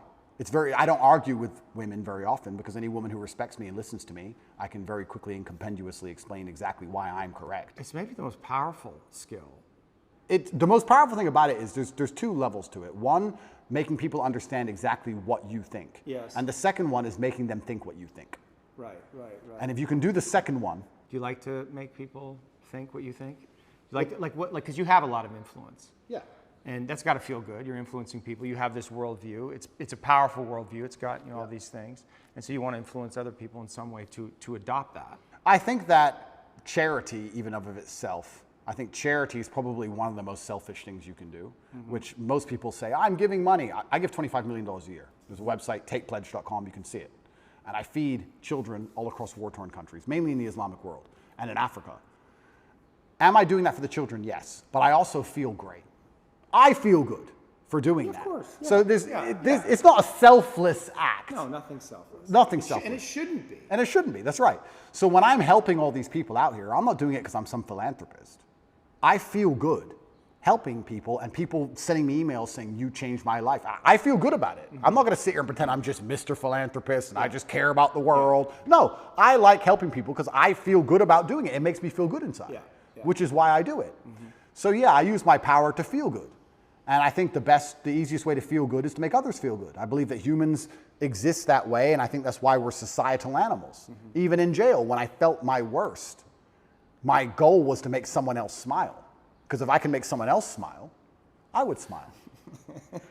So on my worst days, I was my most charming, my most energetic, my most interesting, my most talkative.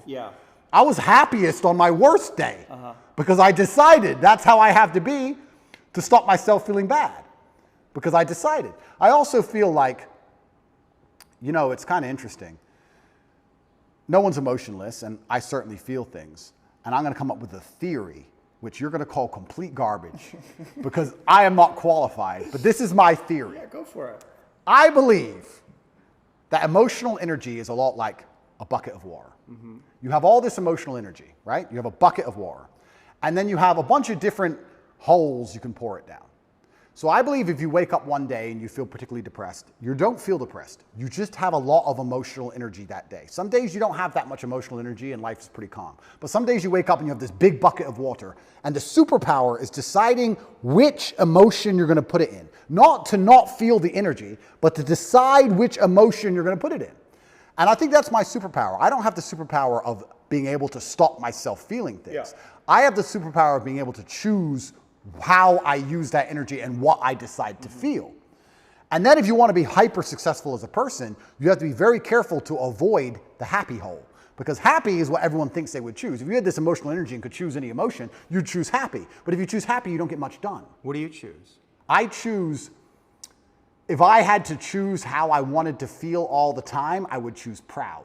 And proud means you have to work. Proud means you have to do things. You have to achieve things. If you want to be proud and be realistic, you have to do fantastic things. So my default favorite emotion is proud. That's how I'm happiest when I feel proud about anything. Well, and the organism releases dopamine in the brain when we do hard work and I accomplish have to tasks. win. I have to win all the time. I love proud. You feel good. You do it to feel good. I don't like happy. If I feel happy, giddish happiness like a child or like females usually default to happy. They don't care how they get there. They just want to get there. They just want to feel happy. I avoid the happy hole because I think people who are desperate to only feel happy are the ones who are addicts. You know, gambling addicts, drug addicts, drink too much, do dumb shit. It's all temporary, no delayed gratification. That's how you destroy your life, choosing the happy hole. So we were talking earlier about jail and how when I felt particularly bad, I'd wake up with a whole bunch of emotional energy. It's unchanneled, it's a bit wild, so I guess that can be perceived as sad or depressed. You're out of your routine. So I would sit and go, okay, I have all this emotional energy today, where am I going to put it? And I'd put it in a place where perhaps on that day I might feel happy, or perhaps I'd choose something else, but I would try my very best to take all the energy and put it into a place where feeling that emotion was the most competitive emotion, or was the perfect emotion for me to be as competitive as possible in that particular scenario. So yeah, on days where I woke up and I felt a little bit sad, I'd be like, okay, I'm going to turn the charm on today. I'm going to make everybody laugh. Right. And by the end of the day, I felt fantastic. Do you think God wants to break you? If God wants to break me, he's going to do it. Because we said, right, the hero's journey, there must be death and rebirth. So what, like something, you have to be broken. At some point, you must be broken. You can't fulfill your mission without being broken. And whatever that is, it has to terrify you. But can't I be semi-broken or semi-close to broken and back from the edge? Back from the edge? Death and rebirth. That's the archetype, right? And what does that require? It means going into the cave and facing your dragon, which is your deepest fear, and feeling like it's going to kill you, and then entering into the void of nothingness, and then coming out the other side, reborn. And in that place where you're reborn, you're going to know things that you did not know sitting right here. And you're going to have a much bigger perspective, right? I mean, you agree with that template, right? I agree with it, but I feel like I can just, I don't feel like get around that? Not get around it, but I don't ever have to fully die. Like, I can just come close enough times. Like, I'm not going to underplay. No, of course. But I'm not going to underplay how significantly difficult my jail experience was. Yeah, because you do talk about like how tough you were, you managed it, and I guess and which is, I believe that, I'm not, but there had to be moments where you're just like, it was terrible. Despair. No, it was absolutely terrible. Or fear, or like. But this is very interesting into your death and rebirth point, because when it felt completely terrible, I do have the emotional control to not feel that. But I decided to let myself feel it because I felt like I wouldn't learn as much if I turned my brain off. That's right. So I've talked on PBD about Tristan. Tristan and I have the same superpower. Tristan didn't care about jail. He didn't care. He didn't, or he acted like he didn't care. His own cope. He acted like he didn't care. But that was his coping mechanism. Sure. Don't care about jail. I decided, no, I'm going to care. I'm going to feel everything. I'm going to allow myself to feel these negative emotions because I feel like I will learn more. I could have done what Tristan did. I could have woke up and said one day or later they'll let me out. Still rich, give a fuck. Right. Could have done that. I didn't do that. And jail, that's why he sleeps. That's why I have nightmares. Because I don't believe his jail experience was that traumatic because he turned his brain off to it.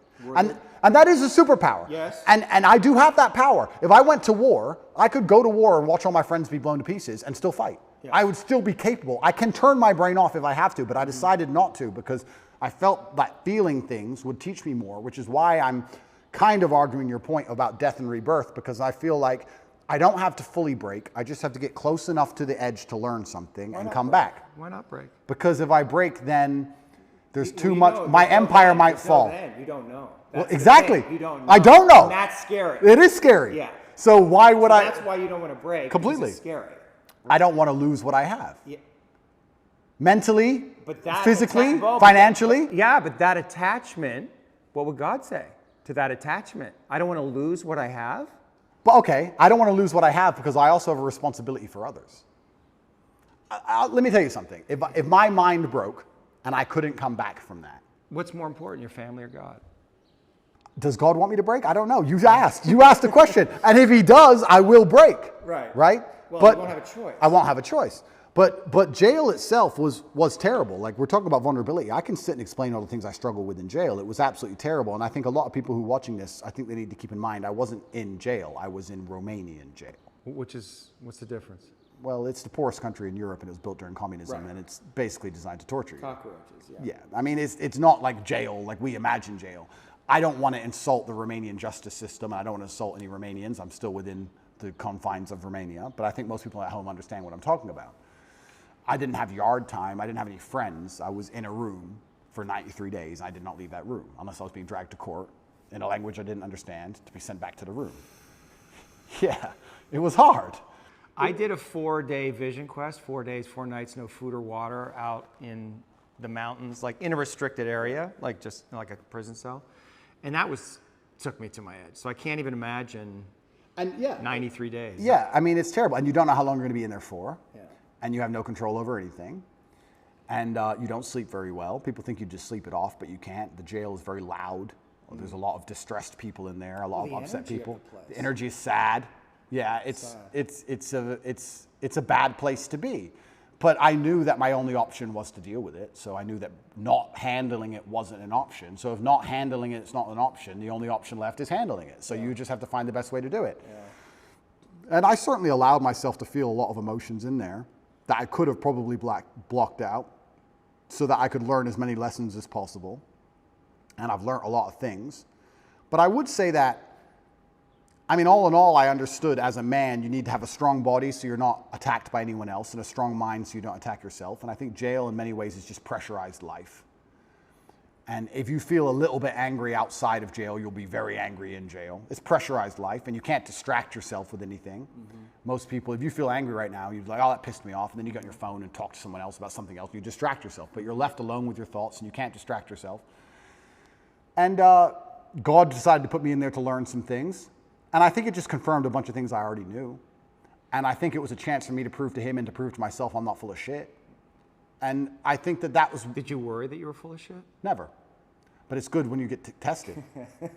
No, but this is actually the truth. Top G, right? It's a name, it's a nickname, blah, blah, blah, Top G. The basic premise behind it and why I'm idolized by all these young men especially is I'm Top G, the number one G, the guy who can do anything. He's the guy. I never for a second when I was saying it didn't mean it. I never for a second when I was saying it thought I was full of shit. Mm-hmm. So God was like, okay, let's find out if he's full of shit. Right. And I was placed there and I was like, all right, this is a chance for me to prove to myself and prove to God and prove to the man watching to the prison guards and prove to everyone else, my ancestors, that I'm not full of shit. I had a sense of duty in there and I feel like I performed it exceptionally. Mm-hmm. And it doesn't matter if they kept me in there for 3 months or 3 years or 30 years. I have to perform. That's who I am. And I will default to rationalizing, as you said, whatever it takes. I will come up with any rationale and I will say it in any way which is interesting and engaging and convincing enough to the outside world and to myself to install it in my brain that allows me to compete. That's just what I'm going to do because I don't want to lose anything ever. Yeah. And life, perhaps if we want to extrapolate this out, perhaps God's trying to break all of us. Maybe life is a big competition of who breaks last. I would actually argue, and I said this before, that the number one indicator of a man's success is his ability to deal with stress. I don't think it's IQ. I don't think it's physical capability. I don't think it's anything. If you take a man who can deal with a bunch of stress, he's going to be more successful than a man who can deal with less stress. How much stress you can put up with has a direct correlation to the kind of life you're going to live. Most people who want my life don't have my life because they couldn't handle my life. Yeah. That's why. They go, I want to be like Tate. I want fast cars and private jets and all these girls and all these kids and all blah, blah. But they couldn't handle it. They couldn't deal with the pressure of it, which is why they'll never get there. Because even if they get anywhere near it, they'll have a mental breakdown. Right. So how big your life is and how successful you are in the physical realm is directly linked to how much stress you can deal with. And perhaps God's trying to break all of us. And he's trying to find all of our limits. I think most people at home watching this probably have something going on in their mind right now or something going on in their lives that might break them. Yeah. To me, it would be nothing. To them, it's a big deal. Yeah. So God's out here to break all of us, and I want to be the guy who breaks last. Well, maybe he's trying to make us stronger, give us tests to help us evolve, to help us grow, to help us know him more. Absolutely. So let's assume that's what God is doing. Mm-hmm. To a degree, he's trying to see where all of us would break. You have two responses to that. You can either be intimidated by the fact that God is out there trying to make your life difficult, or you can be excited by the idea of it and saying, this is my chance to prove myself to God. Right. Which is what I was saying earlier on at the very beginning of our podcast, why I've adopted the mindset where struggle is semi-exciting to me. Yeah. God is out here trying to ask me questions or put me through scenarios where I get to prove myself to him, and perhaps that's why all the bad things happen. Maybe that's why that girl left you. Maybe that's why he made you love her so much so that she could break your heart and fuck your best friend on purpose so that you to see how close you could come to breaking. Maybe that's what it's all about. Maybe that's the fun of it. The mantra that I use is, yes, thank you. Whatever comes, yes, thank you. And yes is an acceptance to God, and thank you is gratitude for what's happening. And that mindset is a kind of surrender to God's will. Yeah. Do you struggle between, your will is very strong. Yeah. And I can feel the place where you like to impose your will in the world. Yeah. So your will versus God's will. Well, he'll win. Are you in a fight with God on some level, like not literally, but unconsciously, between His will and your will? No, I think I am doing His will. I think I am doing His will, which is what it takes to be truly successful in the world. I do believe that the moral arc of the universe does bend towards truth. And that's not my saying. I think that's Martin Luther King's. But I think that it bends towards truth and justice in the end. I think that the battles we are currently fighting in society, which look hopeless, in the end can be won. And I feel like I am doing His will by standing up and telling the truth. I think I'd have to be a complete coward of a man to end up having all of the masculine youth of a planet paying attention to every word I say, and then say, oh, but if I tell them good things, if I help them and help the world by extension, I might get in trouble. That'd make me a bitch, and that's not who I am. So I think if you give any man worth his salt that degree of power and influence and responsibility, he's going to stand up and say, okay, this is how you should live as a man, and this is how you can make the world a better place, unless he's afraid of the repercussions by the evil people, by the people who are on the other side, who are genuinely evil and satanic, who are out to destroy good and truth. And I'm not a coward. I've never seen myself as a coward. And in fact, we don't talk about vulnerability. The number one thing I could never exist as is a coward. I think that's, you want to talk about my biggest fear, it would be knowing I'm a coward. Seeing myself as a coward and being very realistic and knowing I was actually a coward. I couldn't accept that because I feel like I would be disappointing all of my ancestors and God, and I would have been full of shit all the time I was talking. Now I'm a fake, now I'm a liar, and I'm none of those things. When I say to the camera and I sit here and talk about depression not being real, I mean what I say because I've lived enough shit to tell you that if depression was real, I would have been depressed. And people know that, which is why they listen to me in the first place. I would hate to look in the mirror and know I acted like a coward on that scenario. I can't be that person. So courage is the highest virtue, I think. You think so? Courage, love. Well, I like to think of myself as a man with plenty of love in his life and a very loving man. I also like to think of myself as an extremely brave person. I've never been a coward. And even just the idea of being a coward is enough to motivate me to do nearly anything. So if you were to try and, here we go, vulnerability. If you were to try and manipulate me, how could you manipulate Andrew Tate, one of the smartest people on the face of the planet? Well, you would have to try and convince him that it was the only brave act. That's how I could be manipulated. Interesting. Now, I allow manipulation to find out where my enemy wants me to go, use my mind to break the trap, punish the perpetrators. I will allow them to manipulate me, and at the end of their attempt, I will decide whether I agree with their attempt or I destroy their attempt. But that would be give you the best possible chance. And I give you a perfect example of it. COVID, when on day one, when everyone got locked in their houses and they were talking about Italian hospitals being full and people were dying on the street in China, when everyone believed because it was brand new, day one, me and Tristan decided to fly to Sweden and just run around in nightclubs because it's the only open country. Did we do that because we have medical expertise? Did we do that because we were guaranteed to not get sick? Did we do that because we knew something other people didn't? No, it was the brave choice. The brave choice is to go do something reckless. We might all die. Let's die in a nightclub in Sweden instead of dying in our house. So we always have chosen and defaulted to the brave choice. And part of me, maybe when we talk about excitement, I love when God or life or the universe or whatever you want to call it gives me a chance to be brave. I love when he gives me an opportunity. Here's your chance to be brave, Andrew. Here is your chance to show you are that guy. Here's your chance to have another story where everyone else would have failed, you would have succeeded. Here is your chance to win. I love that because, you know, it's easy to fly around on private jets and stay in 5-star hotels with a bunch of beautiful women and drive Bugattis around. Cool. But where's the point where I get to actually prove I mean every word I say? So God gave it to me. So yes, thank you. I agree. We agree. Thank you. And if God decides I have to go back, then the best mental model I can have is not the Romanian system of justice is unfair. It's corrupt. I got too big. The Matrix got me. No, the best mental model is God wants me to learn something here. And he's going to teach me that through suffering. He's going to make this difficult, and he's going to make me feel pain, and he's going to make this as hard as he decides it needs to be, so that I can sit here and learn things. So I'm going to go and sit with my cockroach friends, and I'm going to learn. I already learned things. I can tell you a bunch of things I learned. Even physical things. I would hunt cockroaches in the dark at night. I would stand near, to kill them. I'd stand near the wall and I'd measure out a palm strike directly, exact measurement, so I didn't hurt my elbow or my hand, to the wall. And I'd just sit and just wait. And I'd hear them crawling. And in nearly pitch black, I could hear one in front of me. Bam! I got to the point where I could kill them. Ninja for real. I was like, I'm learning shit in here. Right. So that was fantastic. I learned. Did you learn anything about yourself?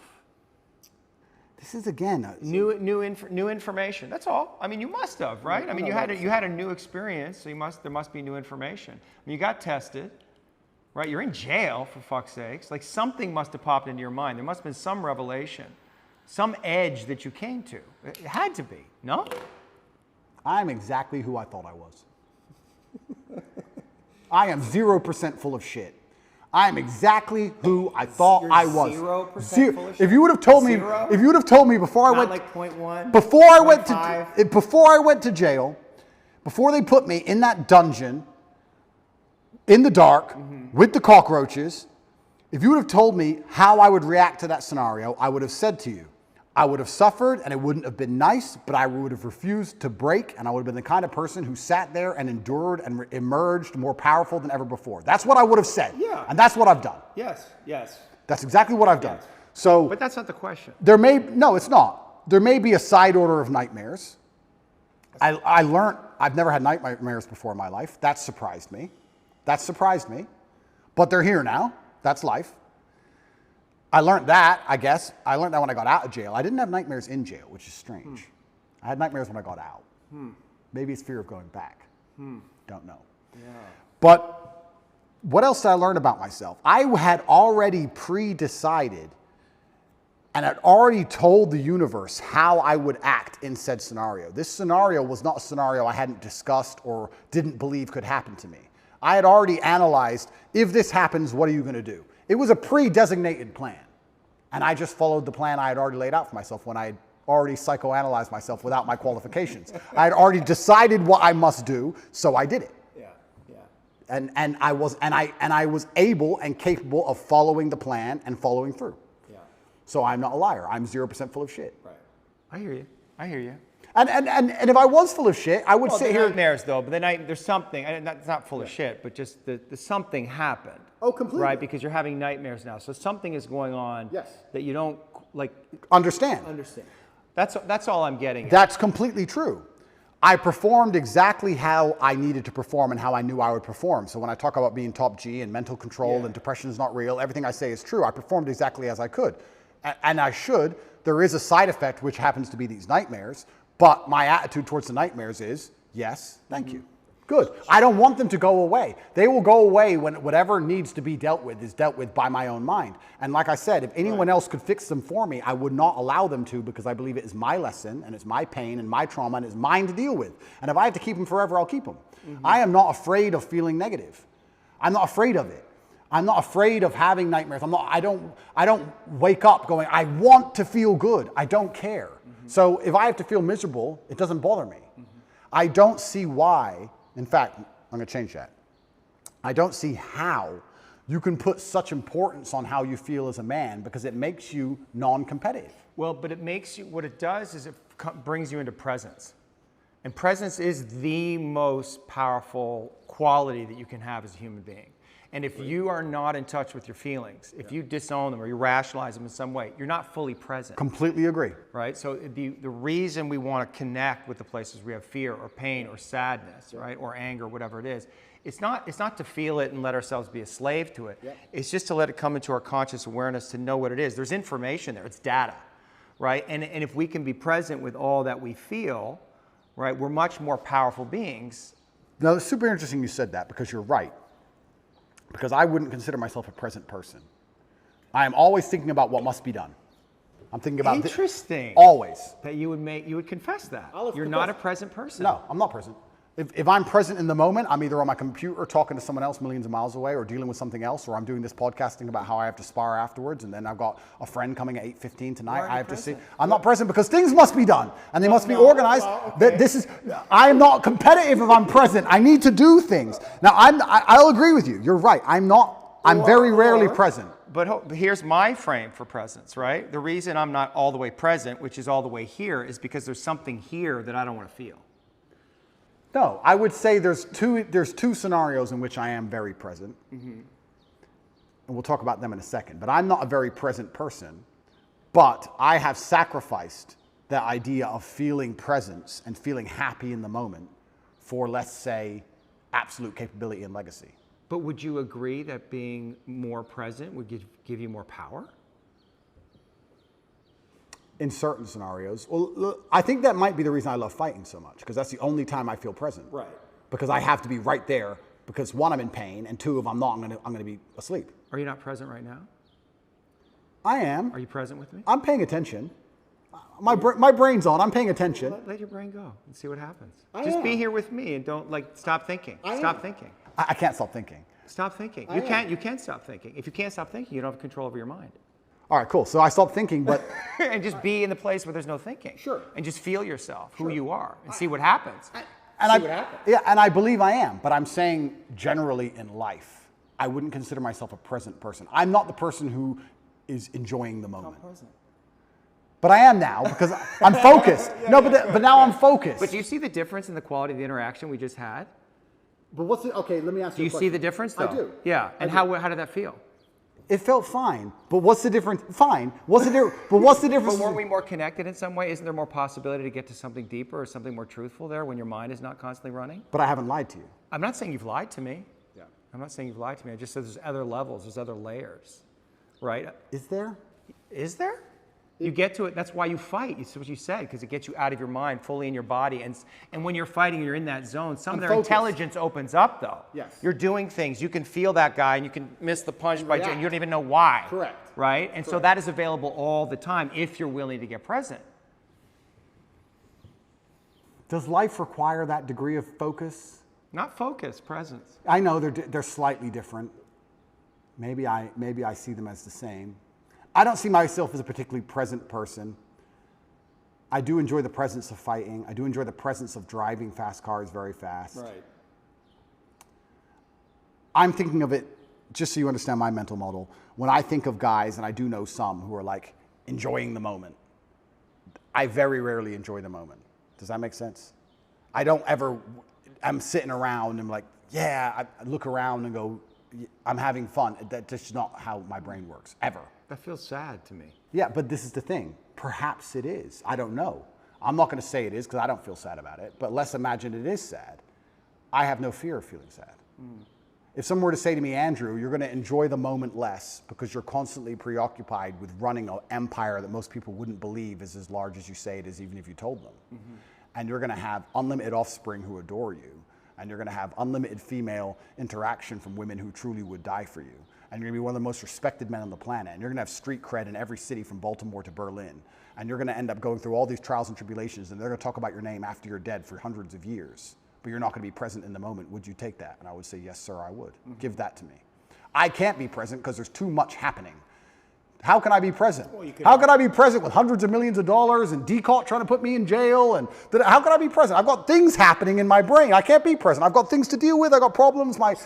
So I've sacrificed presence. But maybe you have a mental model that says I can't be all the way present and do all of those things, and maybe that model is incorrect. Well, presence is if you're truly present, then you're not worried about anything outside of the moment you're in. Not necessarily. How does that work?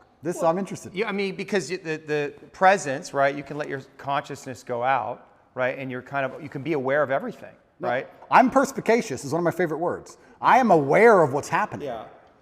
I'm just not particularly interested in it.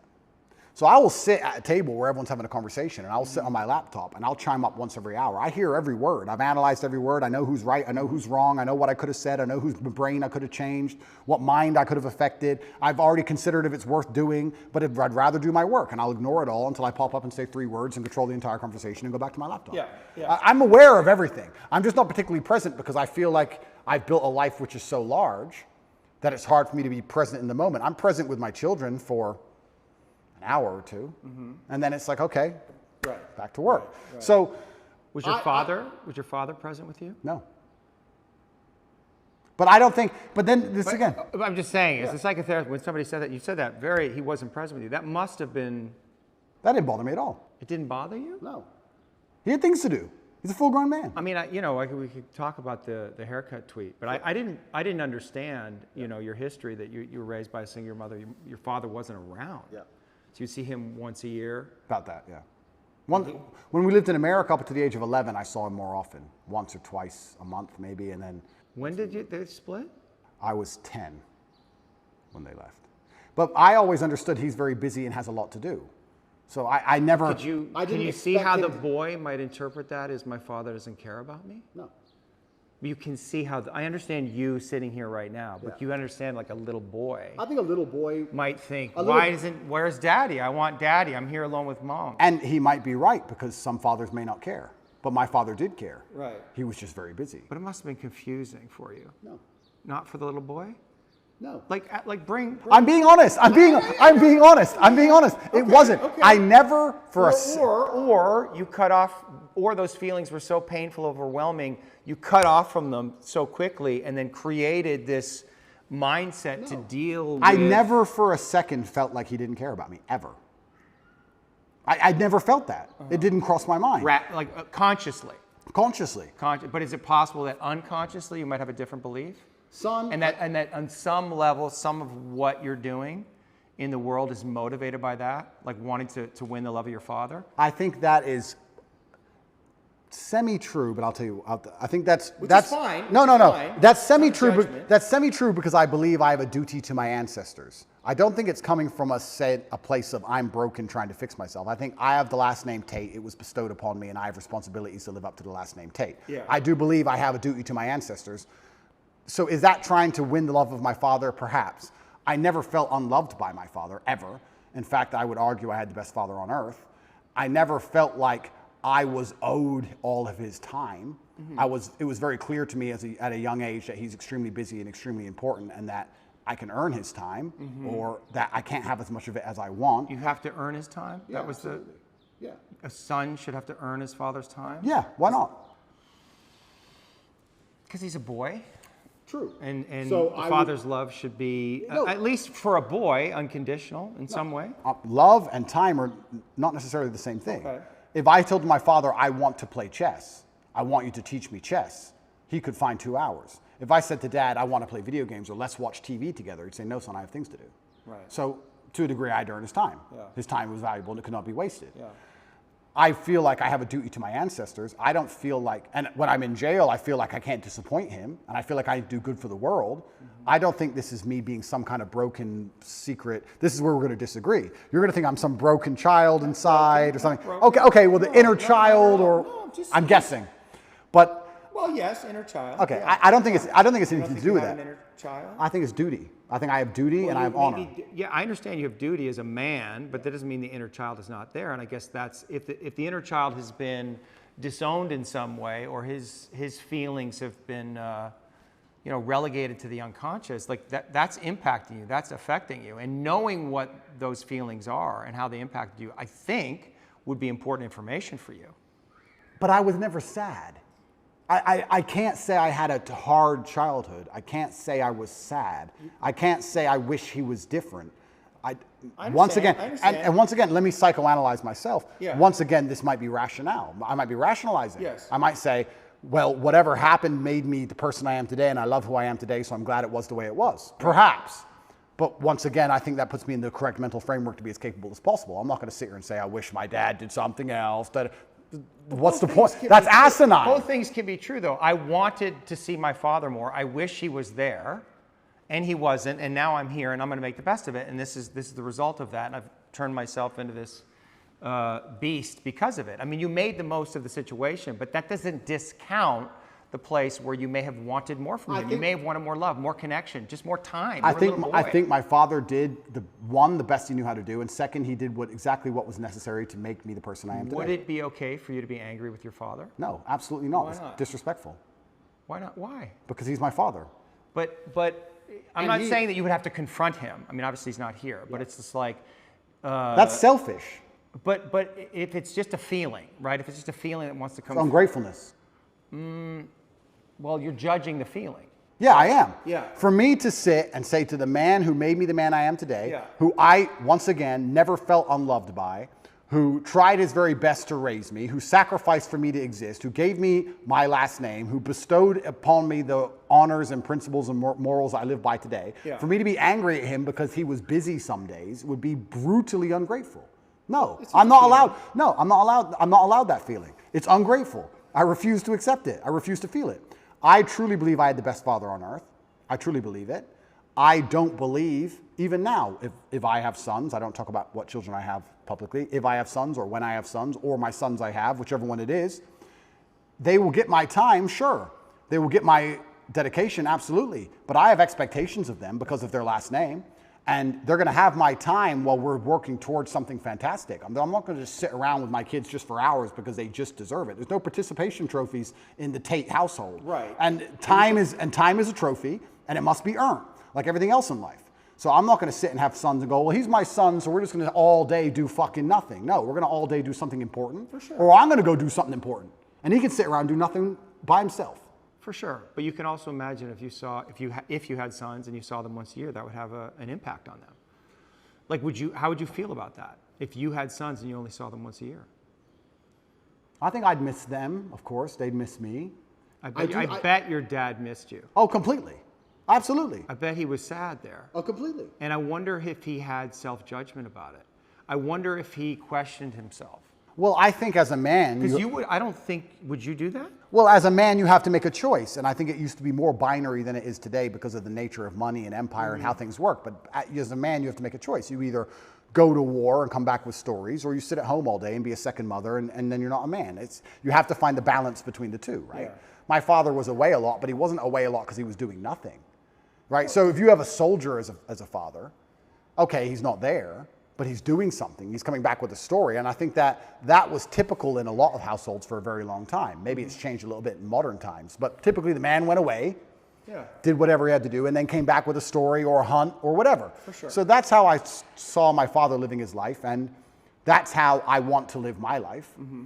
I will do the same thing. I don't think I would be the same man if I decided to say, okay, I have a son now, so I'm just going to stay at home. Mm-hmm. And I think that I need to be a kind of man my son wants to emulate, which means I have to be a hero, and I don't think you can be a hero sitting at home. So I think that I need to, he needs time, of course he does, but he also needs an example set, and that example must be set out there in the harsh, brutal realities of the real world. So, it's time. Now the argument is quantity of time versus quality of time. And I would argue that the quality of time I will give my sons is going to be much higher than another. You would want to give them that. Oh, completely. You'd want to give your sons more quality time than you had with your father. I'll give them the exact same amount as he gave me. Will you? But if I'm happy with Would you not want to give them more? I may want to. You wanted more. I didn't say I wanted more. Oh. That's smart. I didn't say I wanted more. You didn't? Yeah, no. You must have. No, I'm saying that. Boy wants time with his daddy. It has to be true. If I wanted it, I could have earned it anytime I wanted. Well... are you sure about that? I'm pretty sure, yeah. When we go, I don't know if we need to read the tweet, but it's like, your mom was pretty upset with him. So he was like, I'm not coming back here. It wasn't just about you, it was about your mother. Oh, completely. And I think my father sacrificed his marriage for us boys. Mm-hmm. He sacrificed his marriage and his relationship with my mother to ensure that us boys were taught the way he believed we should be raised. Mm-hmm. My mom was very unhappy with certain things he did, which he insisted on doing anyway because he saw his legacy in us as more important than his marriage with my mother. But I'm not saying, look, if my son calls me and says, I'm really upset, I need to talk to you, I'm not going to say, no, you can't talk to me. I'm not psycho, right? I understand all of these things. I'm just saying, obviously we're talking about a very general scenario. The general scenario is, I'm a man, I'm away at war, I come home with a story, or if I'm spending time with my son, I want us to be building him as an individual. I believe that the mother does a lot of the day-to-day keeping the child alive, changing diapers, feeding them, etc. And the man is the one who instills a lot of the mindset. And the man is the one who grows them in very important ways.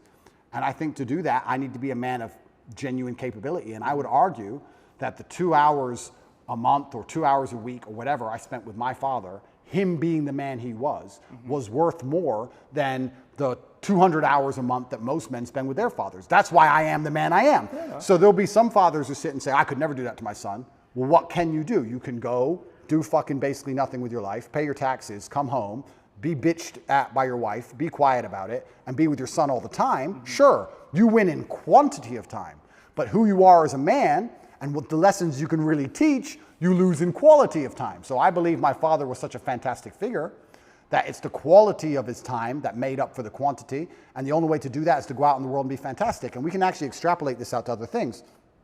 Let's look at relationships, for example. I see men who spend every day with their woman. That's fantastic. That's fine.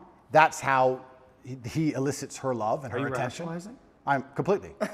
That's how that's how my brain works. Yeah. I see men who spend every day with their woman, which is fantastic. He wants to, she wants to, that's great. They're happy.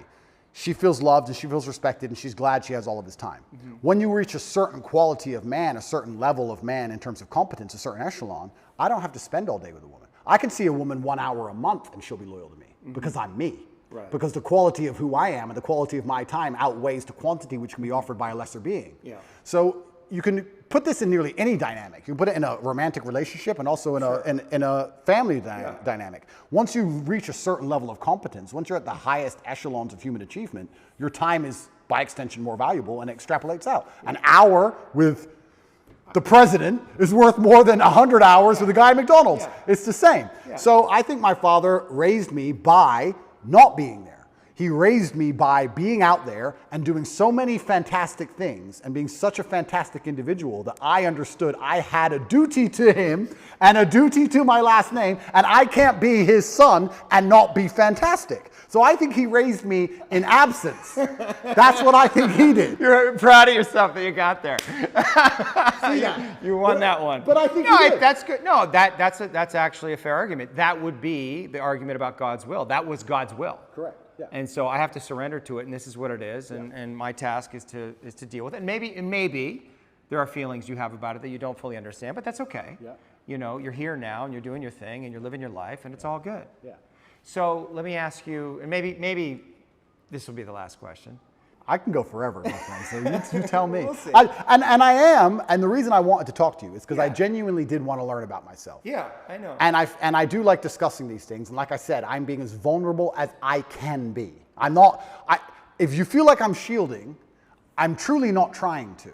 Well, when we shield, it's so habitual, it's so quick, right? Our defense is, we become identified with our defenses, so we don't even know when we're doing them. That's true, but I also feel like the framework that I've instilled, the rational mind, everything is going through this filter. This is how my brain operates. My filter is brutal rationality. That's the filter. So no matter what we're discussing or any conversation we're having, it has to go through this filter, and I end up rationalizing because that's the way I've always functioned. Of course. And so I can't turn off that. I can't start saying things that don't make sense to me. Yes, and what I'm also aware of is that I am bringing my own filter, and you're open to it. You're not closed off to it. You're listening. You're curious about it. So I sense that too, and I appreciate that. You know, you talk about yourself as a man of capability. Correct. Man of courage. Yep. Right. Man of action. Yes. Are you a man of love? I think a lot of those things come from love. Let's analyze this. I think a lot of those things come from love. I think it's very difficult to do nearly anything important if it's not perhaps to a degree driven by love or the desire for love even. I think the reason a lot of men want to become rich is because they want to feel loved or feel important or to matter. I also feel like the reason that a lot of men do the things they do is for love either of themselves or of someone else. I think the reason men go to work is because they love their family. The reason you go to the gym is because you love yourself. I think that love is a very powerful driving force. I certainly feel love. My world is full of love. Like, I would argue I'm one of the most loved people on the planet. Like, if I check my phone, it's just love. Yeah. It's endless emails of people I don't know who love me, endless females who do know me love me, endless pictures of children saying they miss me. Like, I'm a very loved person in a very loved world. I love a lot of people. You love. I absolutely love, but because I believe in myself so strongly, I feel like the way I love them is to have a degree of authority over them. Not in a crazy psychopathic way, but in a I love you, so you should do this. Right. I love you, so act this way. I love you, so don't do that. Almost in the same way a parent loves a child. You love your child, so you don't let them eat candy all day because you love them. Yeah. I'm like that with everyone in my life because I see myself as the most competent person on the planet. So I'm like, I love you. I care about you. You shouldn't do this way. Right. Because you may think you know better, but you don't. You don't know better than me. I know best, and this is how it should be for anyone I care about. I guess the reason I asked the question is, can you defeat the matrix by fighting it? Or can you only defeat the matrix through love? Absolutely, that's a very astute question, and you're asking because you already know the answer. And you already know the answer. Of course, only love can win. Yeah. Only love can win. Yeah. And it's the most powerful driving force on the face of the planet. It always has been. And it's only when people are going to wake up and have a true love for themselves and love for their community and love for their children and love for these things that we're going to start to resist the evil and the Satanism and the insanity which is coming in the world today. But I believe, as a man at least, your love only has value when you're capable, which is why perhaps I'm so obsessed with capability, because I want my love to have value. We talked about how time has value when you're at a certain echelon. I would also argue that love has value when at a certain echelon. If I'm in love with a girl, she can get a lot more from that love than if a Joe Schmo's in love with her, right? So my love has value because I have value. So I have to build myself, and especially as a man, if you want to feel loved and you want to give love, the more capable you become, the more valuable your love's going to be, and that's certainly how we're going to fix the world. So yeah, the answer is love, of course, but it can't just be blind, empty love. It has to be love that is backed by a brutal, harsh capability, which is born in the worst scenarios you're going to endure as a man. And the world at its baseline is a very brutal place. It can be. And I think that becoming comfortable with those scenarios and becoming capable in those scenarios is how you give your love deep, true value. But I think that, love is the answer. Right, love is the answer. But I don't want to end. I don't want. That's hard for you to say. No, it's like the Fonz. No, love. But we have to make this clear because most people misunderstand what love is. I understand. No, because you say love is the answer. But not coming from you. I don't think they're going to misunderstand it coming from you. And I guess this is it. Like maybe this is it. Maybe this is what people want more from you. Yeah. Right? They want your love. They want to feel your love. I see it. Yeah. Right? Like I can feel it coming off you, but I'm not like I see your sense of humor. I see how you work. So I don't feel threatened by you. Right? I feel like I understand you in some way, but a lot of people can't. And I think that to me is the problem in the world right now, is that people cannot feel the Father's love. I agree with you. And if they could feel that, and also the firmness, also the direction, all the things you're talking about, the discipline, but if they can't feel the Father's love, I mean, that's God's love coming through. And the Father is the embodiment of God on earth. If they can't feel that love, then we're going to have a lot of fucking problems. But that's super interesting because they've hijacked the word love now, and they've confused the word love with tolerance and a complete lack of boundaries. And they're saying, if you're a loving person, you accept all this garbage. No, I disagree with that. You just said a very important thing. You said father's love. A father's love comes with tests and trials and tribulations. What does a dad even traditionally do for his son? Take him out there, push him in the pool, let him struggle a bit, get him out. Yeah. Put him on the bike, let him fall over, help him get up. Yeah. You have to go through the bad things to be rewarded and the bad things to learn. That's how a father typically loves. And a father also loves by saying no. Right. No, you cannot do that.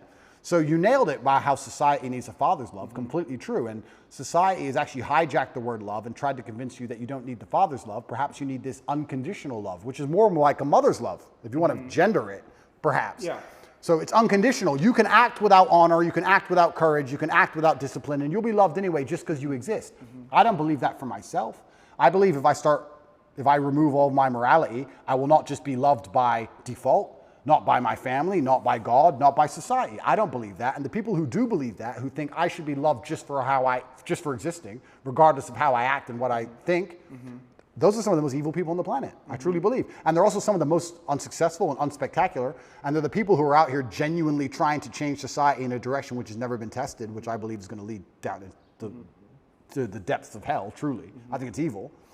So yeah, I agree with you. Father's love is important, but love in and of itself has boundaries. Love is strict. Love is hard. Yes. Love is a hard emotion. Fierce. Love is fierce. Love is not an emotion of, oh, do whatever you want. It's the opposite. Love is, no, you have to do this. I believe love is a very hard, very strong emotion. And if I think of how, let's say I have two women, one I love, one I don't love, and I enjoy both of their company, I'm harder on the one I love. I expect more from her in terms of how she acts. I expect more from her in terms of how she speaks to me. I expect more from her in how she presents herself to the world. The more I love her, the more I expect of her, the more parameters I want to put on her in regards to how she should behave, because I love her. Love is a hard emotion. So yeah, love wins, but not in the way that people think love. They've hijacked the word love and convinced people that love means, oh, I tolerate everything. Right. That's not love. I agree, and it goes back to this, what we were talking about with presence. I wonder, and I'm just having this thought now, that if we come all the way into presence, if we allow ourselves to be all the way here and feel everything that's here, that is actually the thing that we would feel, love. Like God, which is, you could say God is love. And maybe, that's the scariest thing. That's the edge. Because if we're fully surrendered to that, like we're in that flow state, that is the dissolution of the ego, letting go of all the things that we have, and we have to be in that place. And so maybe that to me is like, you know, if you want to defeat the Matrix, right? Like if you want to become Neo, I think that's what it is. Interesting. And what I will do, and I will take away from this conversation, is I definitely have moments of presence. I mean, I'm human. I do have like a couple minutes where I sit and just look around and go, you know, life's not all that bad, of course. But I will perhaps try and dedicate a little bit more time. Maybe I can I'll see if I can allocate 3 minutes instead of 2 towards presence and see how that makes me feel overall. It's interesting that you said when you're present, you feel love. I actually completely agree with that. I can't think of a time I've been present and felt anything other than gratefulness. Just to look around and go, you know what? Everything's fine. In fact, even in jail that happened. Even in jail, I had moments of presence, and I looked around and go, this is not nearly as bad as like the media is saying it is, and the women on the phone are crying, and everyone's panicking. You know what? I'm not in a trench. I'm probably not going to get blown up. If a fire started, could I get through that steel door? If anyone could, it's me. I'm not on a submarine in World War II. There's no depth charges. I'm not in a car crash. It's fine. Cup of tea. It's fine. I did have those moments, right? So when you come to a moment, when you come to a moment of presence, even in a terrible scenario, it often ends up love. You're right. And I certainly have felt them, and I certainly could do it. My rationale would be, my argument would be, does that make me more powerful? You're arguing it does, and maybe perhaps I need to try it. Whereas I would typically, up until this conversation, I would say, I don't have time for that. I have things to do.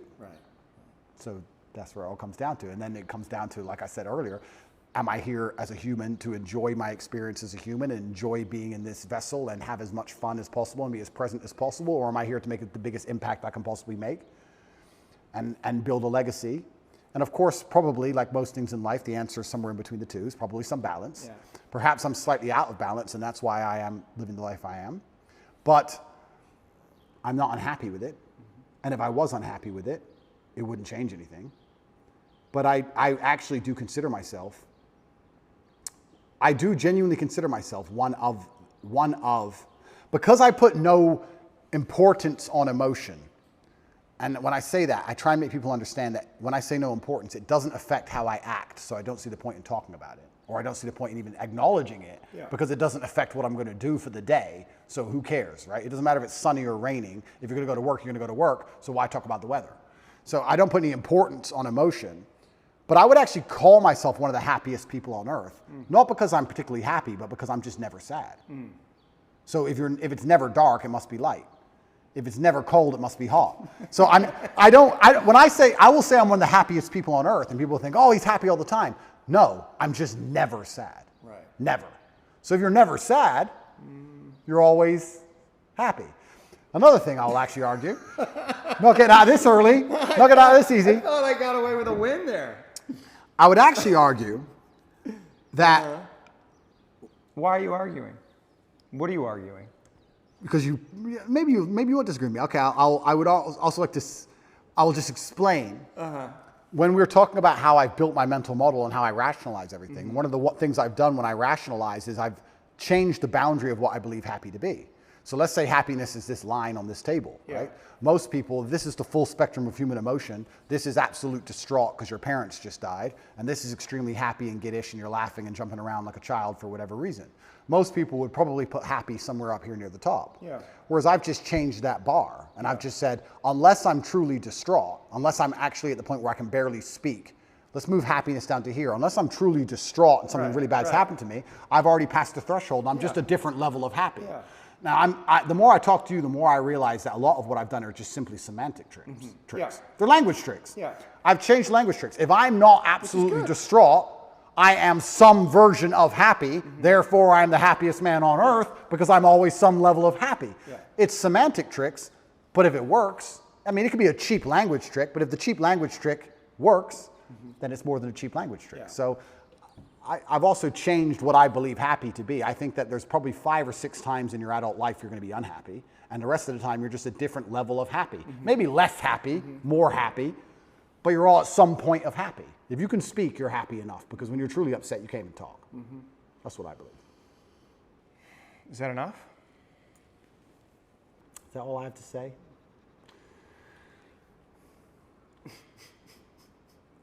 It's interesting, yeah, because so here you want me to tell you what I noticed? Sure.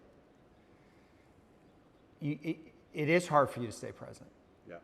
Right? Like you come present, and then you go to a thought, you go to an idea, and you talk, and it's very convincing, and it's very persuasive. And you're asserting your worldview, your frame of reality, which, but like sometimes like I lose you there. Like I'm like, where are you? Like there's words, but I can't feel you entirely. I understand. You know what I mean? And I want to like feel you more. I understand. You know what I mean? I understand, but I don't think. But just stay with that. Just stay in that. Like don't let your mind go. Just stay in the feeling. Yeah, don't go off with the thought.